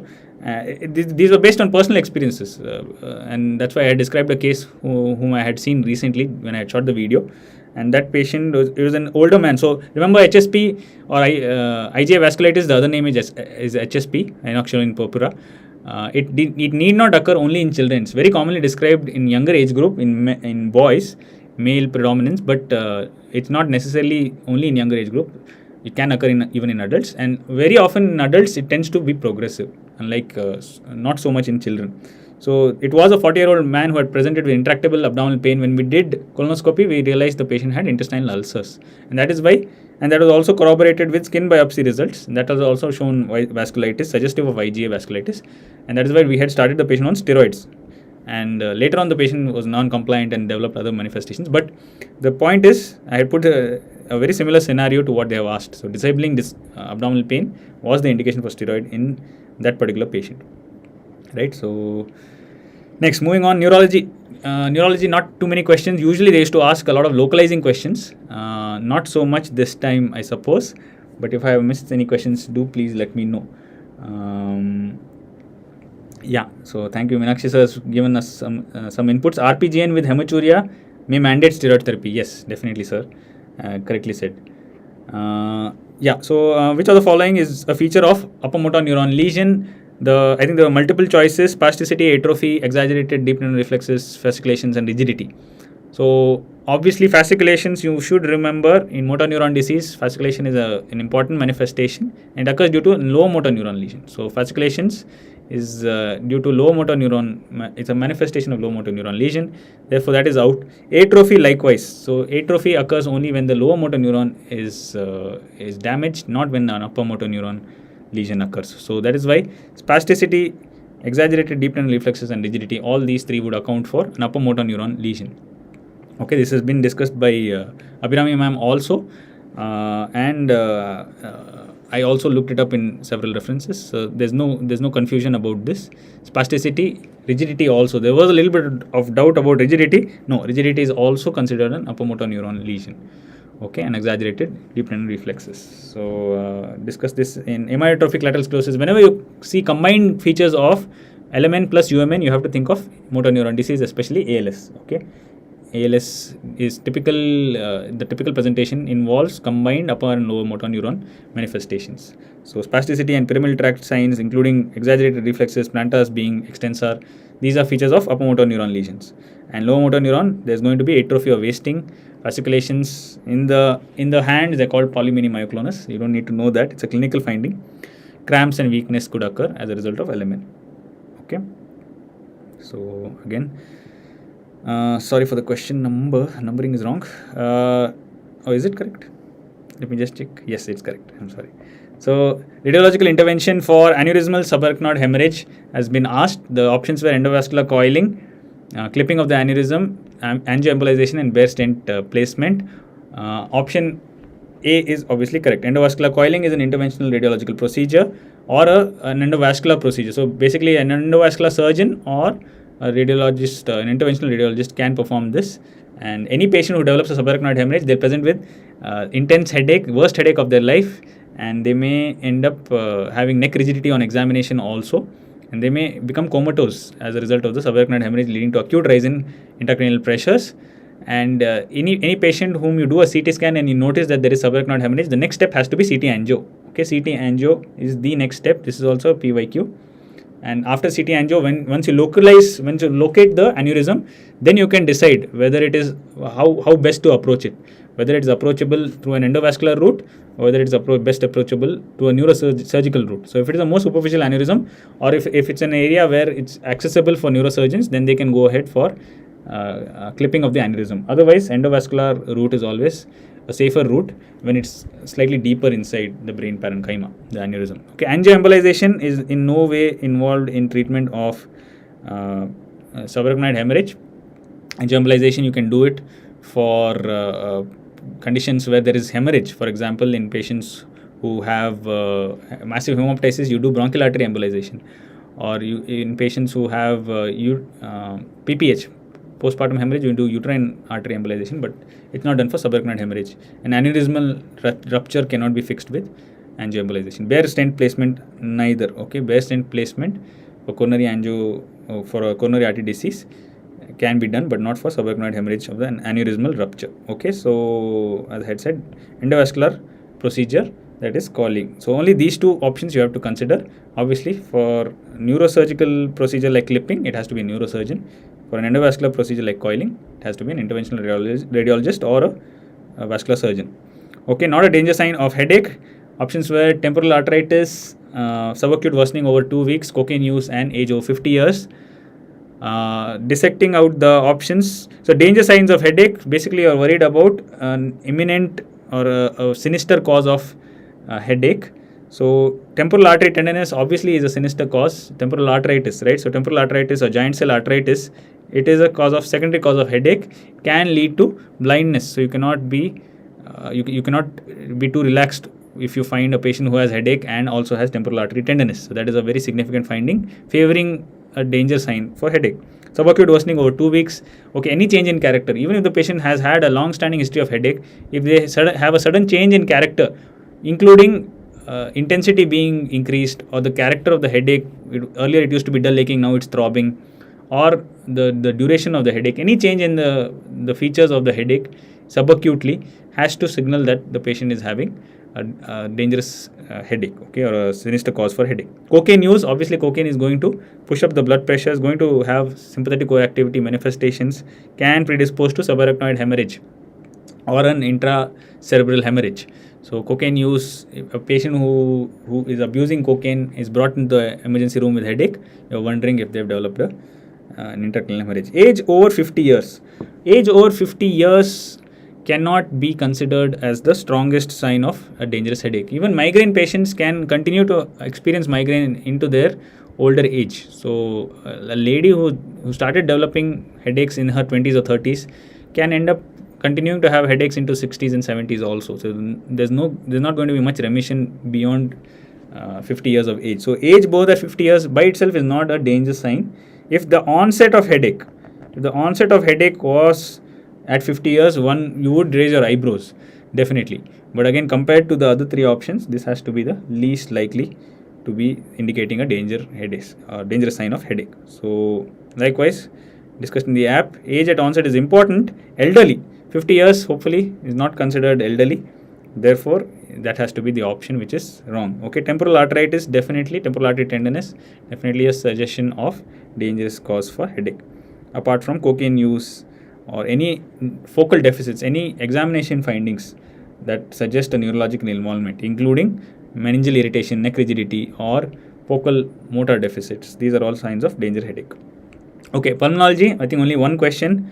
In the past, the INI used to ask questions on pulmonology, but this time there's only one question, that too it's not even on the lower respiratory tract, it's on the upper respiratory tract. It's about obstructive sleep apnea. It's also been discussed by Ajay sir from ENT in his recall session, but briefly dealing with it, patient with excessive daytime sleepiness, snoring in sleep, all the following are true except. So when you talk about excessive daytime sleepiness and snoring, the obvious diagnosis becomes obstructive sleep apnea. Obstructive sleep apnea, is it associated with high respiratory effort? Yes. Obstructive sleep apnea is not a central sleep apnea. Central sleep apnea is associated with reduced respiratory effort. So when a polysomnography or polysomnogram is done, you're going to look at number of factors, including EEG, including electromyogram. You're looking at the muscle efforts when the patient goes into apnea. Patient may be having apnea, but if the patient is having central apnea, respiratory efforts also come down during the apnea episode. Whereas in obstructive sleep apnea, there's going to be increased respiratory efforts during the apnea to try and overcome the collapsed upper respiratory tract. But it may not be very successful. That's why it ends up resulting in snoring also. Okay, so high respiratory effort, yes, expected. Fall in SpO2, is it expected? Yes, it is. In fact, hypopnea definition. Hypopnea, when you talk about obstructive sleep apnea, you all obviously mention apnea-hypopnea index, right? So this hypopnea actually means that there is going to be a reduction in the airflow associated with drop in SpO2, correct? At least a 3% drop in SpO2 for 10 seconds associated with at least a 30% reduction, or the reduction of airflow to 30% in patients who are suspected to have sleep apnea. So obstructive sleep apnea will be associated with a fall in SpO2 during the apnea episode. Okay, and apnea with fall in sudden awakening. Apnea with sudden awakening. Okay, so apnea sudden awakening, yes, that is what is a typical description of patients with obstructive sleep apnea. They wake up with a gasp, with snorting. Okay, and this is a typical manifestation. Contraction of the pharyngeal muscle worsens obstruction is the wrong statement here, because as I had described in my video, as the person goes to sleep, when the tone of the constrictor muscle or the pharyngeal muscles is intact, an awake person can somehow overcome that obstruction of all the excessive adipose tissue, and the soft palate is generally the site where the obstruction is the maximum. But in a patient, once he goes to sleep, patient who is obese and goes to sleep, the tone of the muscle comes down, and that is what ends up causing the manifestation of the obstruction. So obstructive sleep apnea is relieved with an intact or an increased tone of, or normal tone of the pharyngeal muscles, and contraction of the pharyngeal muscles will actually relieve the obstruction. So that was the incorrect option there. Good evening, Shimona ma'am. Shimona ma'am has just joined. Okay, one question or a few questions on gastroenterology, including all of the following are seen more commonly in Crohn's disease. This is again a bouncer. I would say so. More commonly seen in Crohn's disease than ulcerative colitis, except, okay, which one of the following is not seen more commonly in Crohn's disease? Is it perianal fistula? Definitely, it's more commonly seen in Crohn's disease, right? Hematochezia. Hematochezia is not a common manifestation in Crohn's disease. Hematochezia is a common manifestation in ulcerative colitis, right? So ulcerative colitis patients, they have bloody diarrhea episodes very frequently. That is the manifestation. Whereas Crohn's disease, they have lower abdominal pain. They may have an abdominal mass also. Eventually, they may develop fistulae and strictures. But then blood coming through the stools, visible blood, is not very common in Crohn's disease in comparison to ulcerative colitis. Ulcerative colitis, that is the manifestation. That is the pathognomonic manifestation of ulcerative colitis. Risk of malignancy. Now, you would be surprised to know that the risk of malignancy is equal. Okay, ulcerative colitis and Crohn's disease have an equal predisposition to produce malignancies. Okay, GI malignancies. So there is no increased risk with ulcerative colitis in comparison to Crohn's disease. When you take patients with equal duration of disease and equal in severity of disease, the risk is the same. So that statement is again not going to be in favor of ulcerative colitis and Crohn's disease. Okay, skip lesions definitely is going to be in favor of Crohn's disease. So these two options are clearly in favor of Crohn's disease. Between these two, now you have to decide. Okay, so INI has given us this question. It's a slight bouncer. Unless there is a change in the options, if you can help me out with that. Between these two options, one of them we need to eliminate. Hematochezia, definitely a feature of ulcerative colitis much more than Crohn's disease. Risk of malignancy is equal, definitely not more in Crohn's disease. Okay, it's equal in Crohn's disease and ulcerative colitis. This is a statement in Harrison. Okay, this is a statement in Harrison where it's mentioned that both have equal predisposition to development of tumors. So same options. Okay, Dr. Devarsini said this is the same options. It becomes a little tricky to choose between these two. Hematochezia has to be a better option than the risk of malignancy. They're said to be equal. So in that case, hematochezia is clearly more frequently seen in ulcerative colitis. So that is the typical characteristic feature of ulcerative colitis. So finally, if we had to choose one, we will have to go with option B.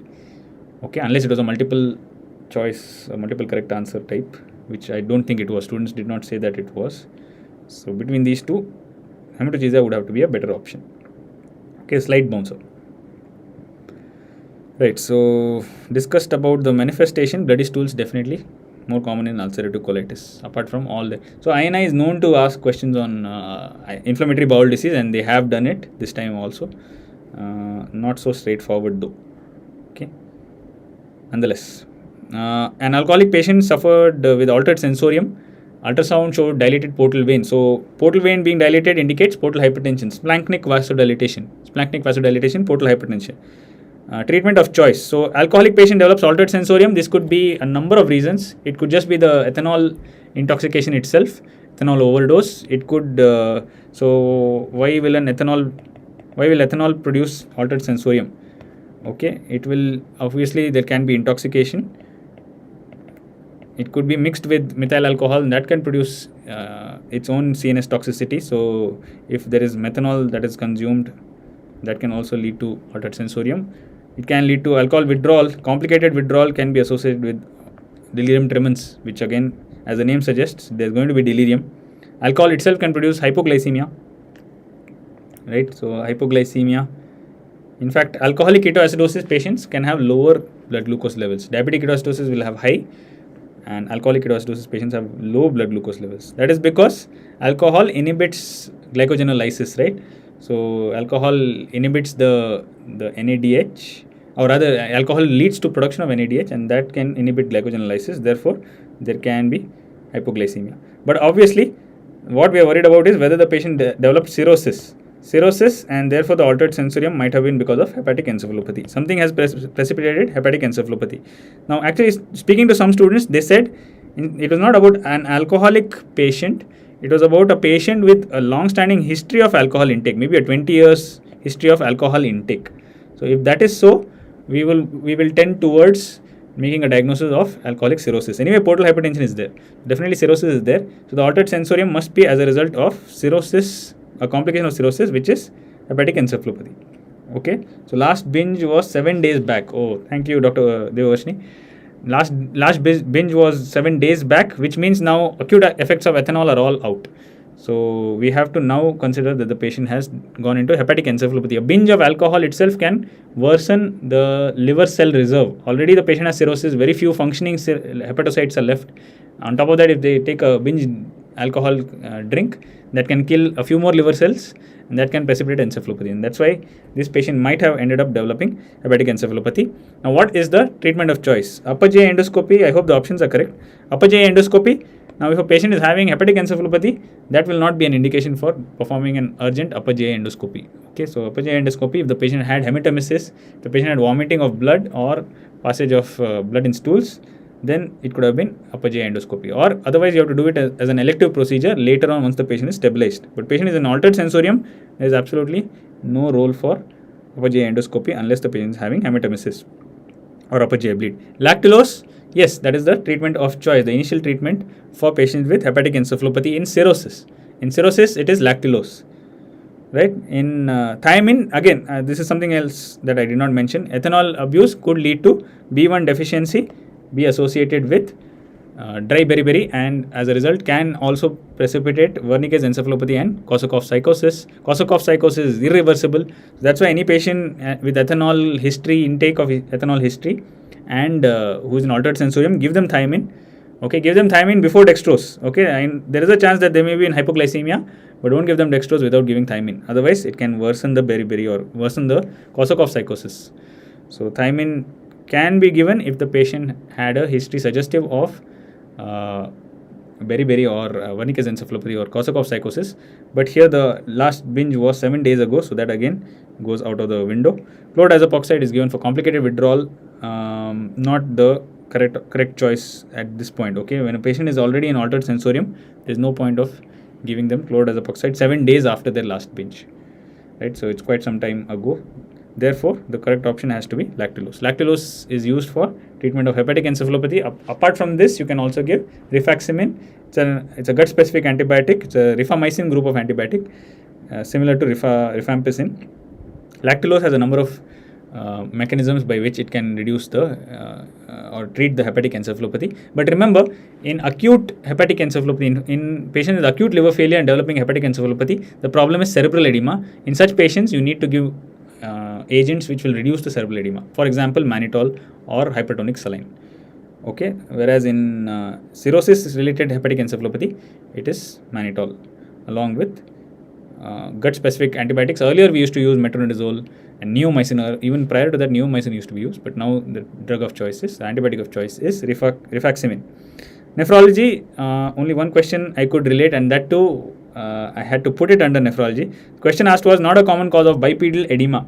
The typical question related to clinical practice, what you see in OPD, you see patients with bipedal edema, so you need to be aware of what are the common causes and which one is not. So the question is, which one is not a common cause of bipedal edema?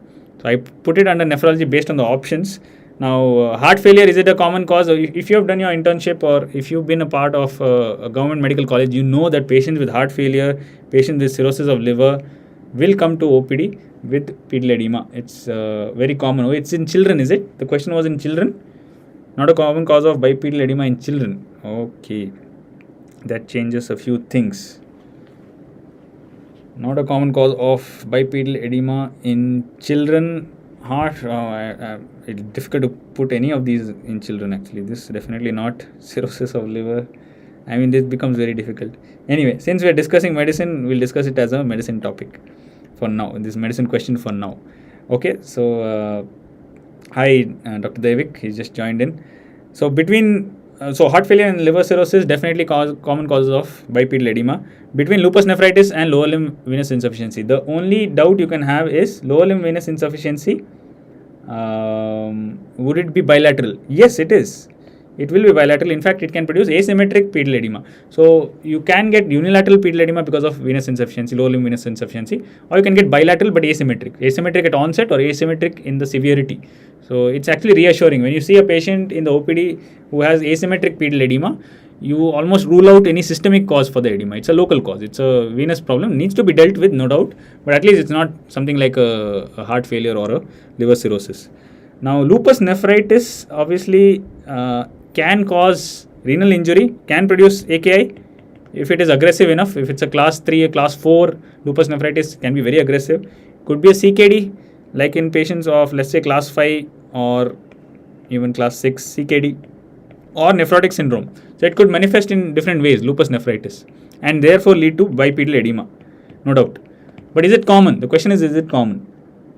The fact is, lupus nephritis is not at all a common cause of any of these. Not a common cause of AKI, not a common cause of CKD, not a common cause of nephrotic syndrome. So if you were looking at a patient in the OPD who had bipedal edema, lupus nephritis would certainly not be among the top differentials. Instead, any other cause of chronic kidney disease, common cause of chronic kidney disease, for example, diabetic nephropathy. That's the most common cause. Diabetic nephropathy or hypertensive nephropathy, even ischemic nephropathy, analgesic use, analgesic nephropathy. All these would come to your mind much earlier than lupus nephritis. First of all, lupus nephritis, lupus is more common in women, and not all patients with lupus nephritis will develop, or rather, not all women with SLE will develop lupus nephritis. So that's not something that would cross your mind early. Okay, top differentials will certainly not be one of them. So I believe if this question applied to adults, then lupus nephritis is certainly the answer. But if it's applying to children, it becomes a very difficult one to solve. I'll leave it to Kini ma'am to maybe answer that in her session on the pediatrics recall. Okay, so causes of CKD, obviously diabetic nephropathy is the most common cause. One thing you should keep in mind is diabetic nephropathy is the most common cause of CKD, and that itself does not produce shrunken kidneys. So among the causes of CKD without kidney size being shrunken, one of the causes is diabetic nephropathy, and that happens to be the most common cause of CKD. Okay, and other causes of CKD where the kidney sizes are unaffected or not reduced. In fact, some may have an enlarged kidney include autosomal dominant polycystic kidneys in adults. Okay, autosomal dominant polycystic kidney disease and HIV associated nephropathy. Amyloidosis also can produce CKD without affecting the kidney size, without lowering the kidney size. Okay, electrolyte imbalances, every INI and again every NEET also, electrolyte based questions are there. So it's a high yield area. Please revise electrolytes for your NEET exam, before your NEET exam. This time they've asked only one question directly based on electrolytes, although there were question. Okay, I'm sorry. What should be the criteria for chlordiazepoxide in the last question? Okay, so chlordiazepoxide is a long acting benzodiazepine. It is helpful if you are sure that the patient is having delirium tremens, or rather alcohol withdrawal. If the patient has features of alcohol withdrawal, then you could have used chlordiazepoxide. If there were features mentioned of hallucinations, if there were features mentioned of restlessness and agitation, features mentioned like tremors, so these would, or even seizure for that matter, if the patient had a seizure episode in that entire 1 week after stopping alcohol, in between they had at least an episode of seizure, it would have taken the history or taken the diagnosis towards alcohol use disorder. That is the new term, alcohol withdrawal, the older term. But he was on some antipsychotic also. Okay, antipsychotic drugs as per history. Okay, that complicates things a little bit. Patient who has a long-standing history of ethanol use was also on antipsychotics. Is there scope for disulfiram like reaction? I'm not sure. Antipsychotics, if any of those are associated with disulfiram like reaction. But anyway, the ethanol use was 1 week ago.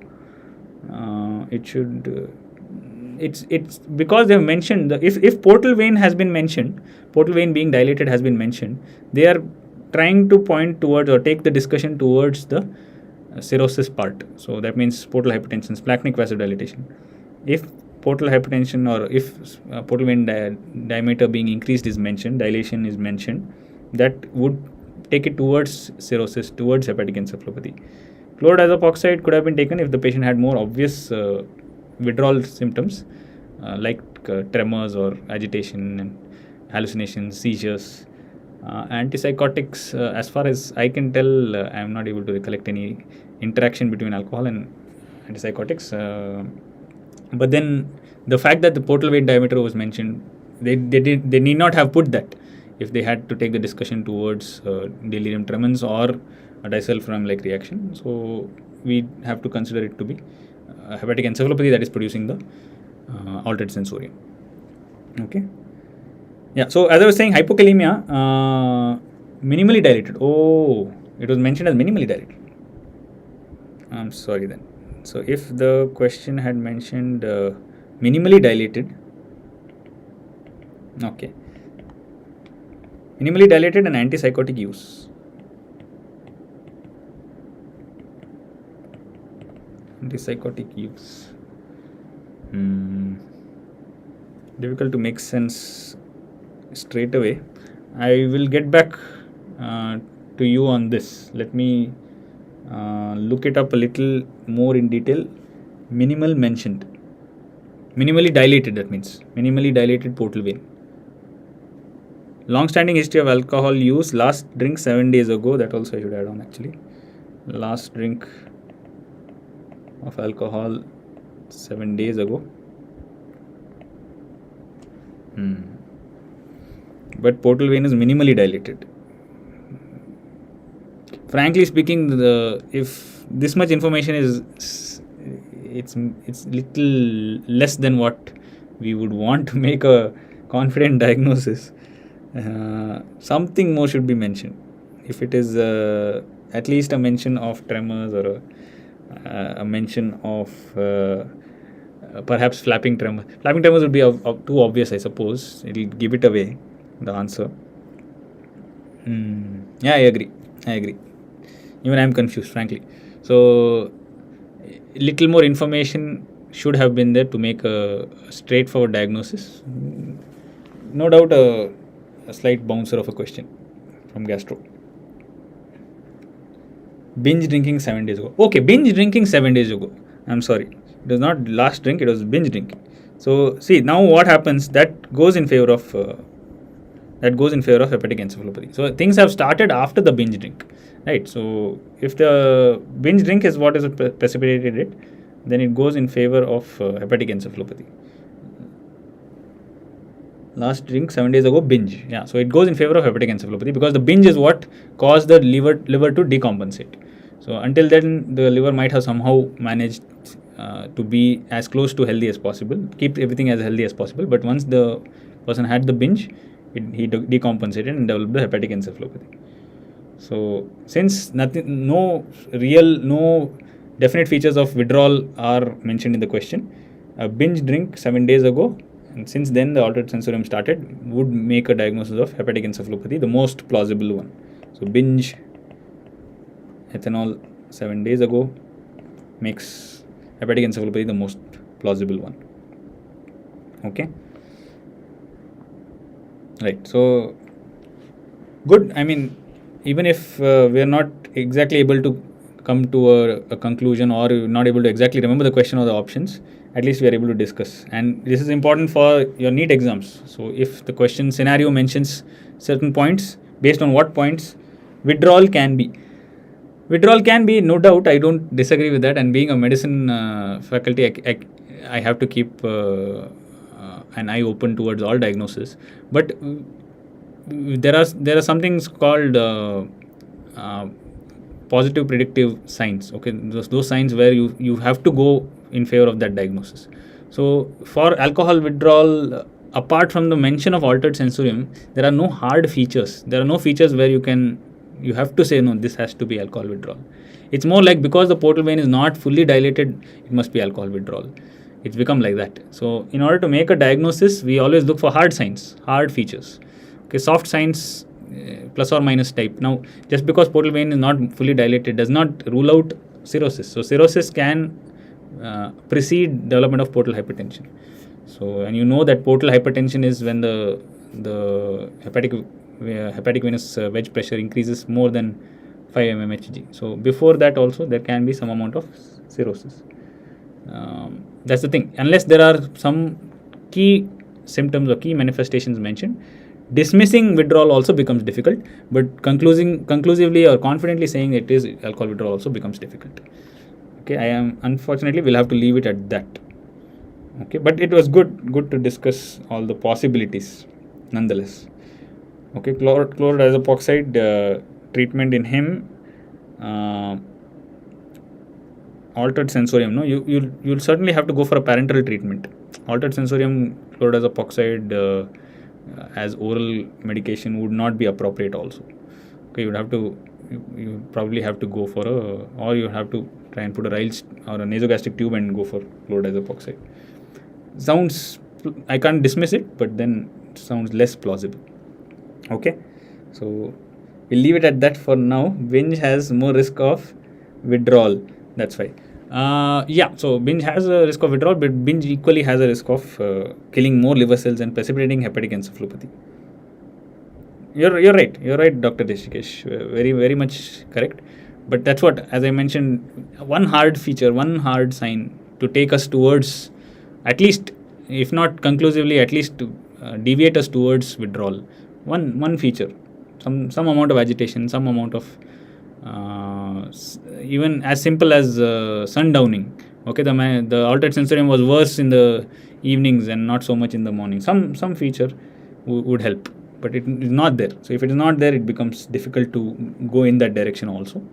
I'm not saying it can't be, but not enough information to conclusively say that it is that was what it was. Okay, yeah. So hypokalemia, actually this time a lot of indirect questions about hypokalemia came up, including the RTA one. So type 4 RTA, hypokalemia is not a feature, and then DKA, hypokalemia is not a diagnostic criteria. And there was a question on barium carbonate, if I am not wrong. Barium carbonate will produce hypokalemia and therefore its manifestations. So hypokalemia seemed to be asked in different ways in this INI exam.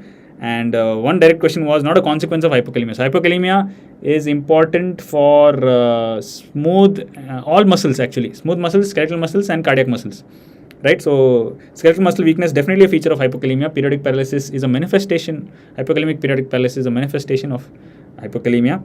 Ventricular tachycardia, yes.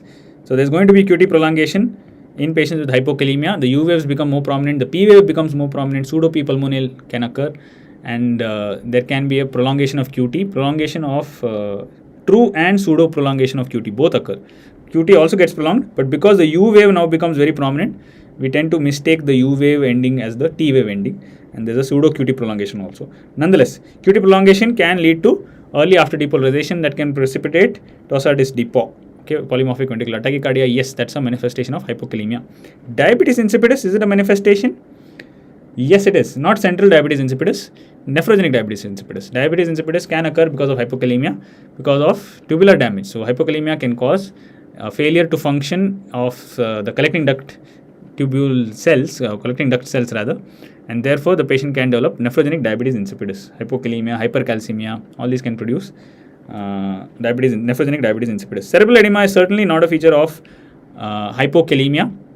Cerebral edema is a feature of hyponatremia. So because there is hyponatremia, there is going to be a shift of intravascular fluid into the neuronal cells or neuronal cell bodies, and that can produce cerebral edema. So cerebral edema is not a feature of hypokalemia, it's a feature of hyponatremia. What else can produce cerebral edema? As we just discussed, acute liver failure. Acute liver failure or fulminant hepatitis or fulminant hepatic failure can produce cerebral edema. Dialysis disequilibrium syndrome can produce cerebral edema. Okay, apart from hyponatremia also. Okay, and diabetic ketoacidosis in children, especially when diabetic ketoacidosis you're treating in children, it can, if you're aggressively lowering the blood glucose levels, it can precipitate cerebral edema. Because these are the other causes, but not hypokalemia, not a feature of hypokalemia. Because as I said, potassium is important for all muscles, skeletal muscles, cardiac muscles, smooth muscles. Okay, and can lead to paralytic ileus also, the hypokalemia. Repolarization is, so it affects the T wave, right? So T wave, there's going to be T wave represents the repolarization of the cardiac muscles, and that is where the potassium channels are open, right? So hypokalemia definitely influences that. And among causes of nephrogenic diabetes insipidus, one of them is of course metabolic, including hypercalcemia and hypokalemia. Can you guys tell me one diuretic which will produce hypercalcemia and hypokalemia? So if you're thinking of one of both this occurring together, hypercalcemia and hypokalemia occurring together, it could occur as a result of a diuretic being given. Can you guys tell me what diuretic produces it? Otherwise, we get a lot of these conditions where there is very good thiazide diuretics, very good. Dr. Devavashini has got it right. Thiazide diuretics. Otherwise, there are a lot of conditions where there is going to be the opposite. Hypocalcemia and hyperkalemia. These tend to occur in a number of conditions, including massive transfusion protocol. So if you give a lot of stored blood, it can lead to citrate and therefore hypocalcemia, and the RBC is releasing their potassium, hyperkalemia. Or you can get it in rhabdomyolysis or tumor lysis syndrome. All these can end up producing, because of rupture of the cells, there's a release of potassium and release of phosphate. Phosphate goes and binds to calcium, that causes hypocalcemia and hyperkalemia. But hypercalcemia and hypokalemia occur in thiazide diuretic usage. Funnily, sometimes we use thiazide diuretics to treat nephrogenic diabetes insipidus, isn't it? So sometimes medicine is filled with paradoxes. Okay, right. Hematology, one question. I think this is the last question I'm dealing with. So what is the number of this question? 28. Yes, the last question that I'm dealing with. Hematology, I will discuss only one aspect, and that is about Hodgkin's lymphoma. It's a clinical question, that's why. So which one of the following points is false about Hodgkin's lymphoma? CD30 and PAX5 positive? Yes, it is. CD15, CD30, PAX5 positivity is a feature of Hodgkin's lymphoma, RS cells, right? This is for classical. So classical Hodgkin's, this is true. Non-classical or the nodular lymphocyte predominant Hodgkin's lymphoma, it's instead going to have CD45 positive, CD20, CD45 positivity, right? Not CD30, CD15, CD30. Anti-CD30 monoclonal antibody is brentuximab. Okay, involves mediastinal lymph nodes? Definitely does. Hodgkin's lymphoma involves the supradiaphragmatic lymph nodes. Infradiaphragmatic is mainly by non-Hodgkin's, supradiaphragmatic is Hodgkin's. Walde's rings are involved? No. Hodgkin's lymphoma does not involve the Walde's rings. That is a more typical manifestation of non-Hodgkin's lymphoma. Okay, and RS cell is a B cell derivative. Yes, RS Reed-Sternberg cells are they originate from B lymphocytes. B option, this specifically given lacunar type. Oh, okay, lacunar type for the CD30 PAX5 positivity, is it? Lacunar type.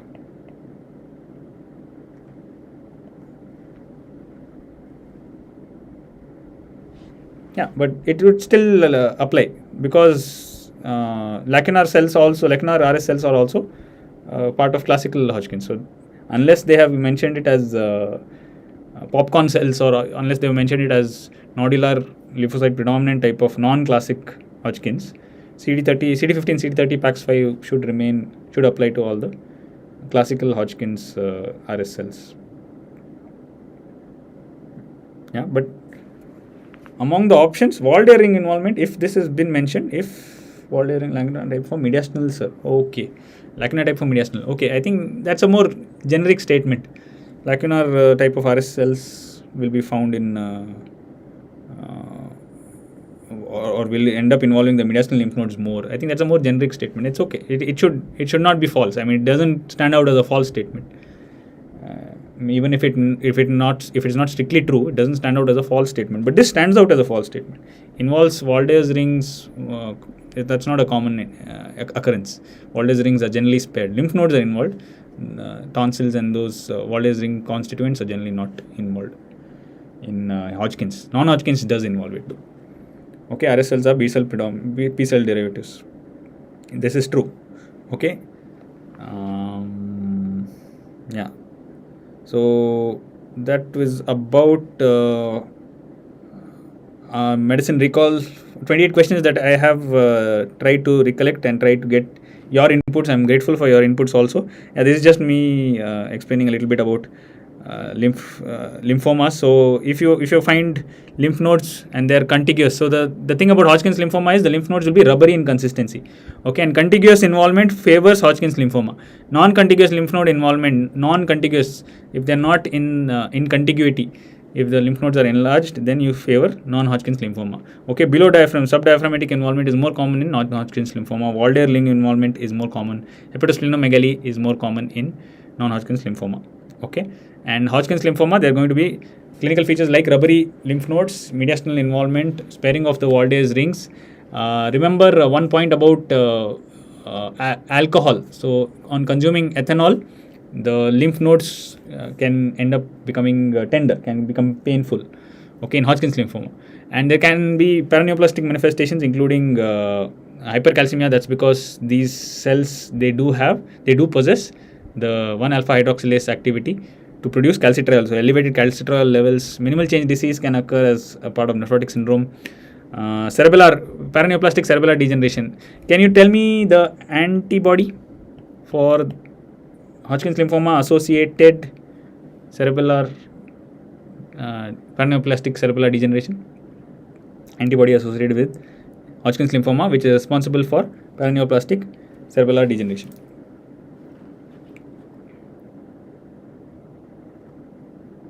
I'll come back to that. Right, and SVC syndrome can also be seen. Even vanishing bile duct syndrome can also be another or a paraneoplastic manifestation of Hodgkin's lymphoma. So these are all clinical manifestations or clinical aspects. I'm sure the pathology aspects will be covered by Ranjana ma'am in her pathology recall, so I won't go too much in depth into that. Okay, so paraneoplastic syndromes are important. Please do revise paraneoplastic syndromes associated with not just Hodgkin's but all the other tumors. The immune related as well as the endocrine related paraneoplastic syndromes are all important. Okay, I'll give the answer if there are no answers forthcoming. Anti-TR. Okay, anti-TR autoantibodies associated with the cerebellar degeneration, paraneoplastic cerebellar degeneration associated with Hodgkin's lymphoma. Okay, right. So thank you guys for joining me. I think I just finished on time because the next recall session for surgery by Nishant sir is going to start in just a little while. So apologies if there were some fluctuations or variations in the version of the questions or their options. But the point is just to sort of prep you up for the upcoming NEET exam. So please make sure your energy levels don't slack. You continue to put full efforts. It's still a month to go for your NEET exams, and I'm sure you guys have been working hard, and I'm glad with all the answers that came in. Yeah, sir, will there be a class before NEET? Yes, there will be. Devarshini is asking if there will be a class. We will have a NEET prepathon session also. We'll shortly tell you when that will be. We'll keep you posted. But thank you so much for joining, and based on the way you guys have answered, I'm sure you guys will crack the upcoming NEET exam also. Okay, so with that, I'll conclude this recall session, and all the best for your NEET preparations. We'll see you soon with that NEET prepathon session, and I'll log out here. Thank you.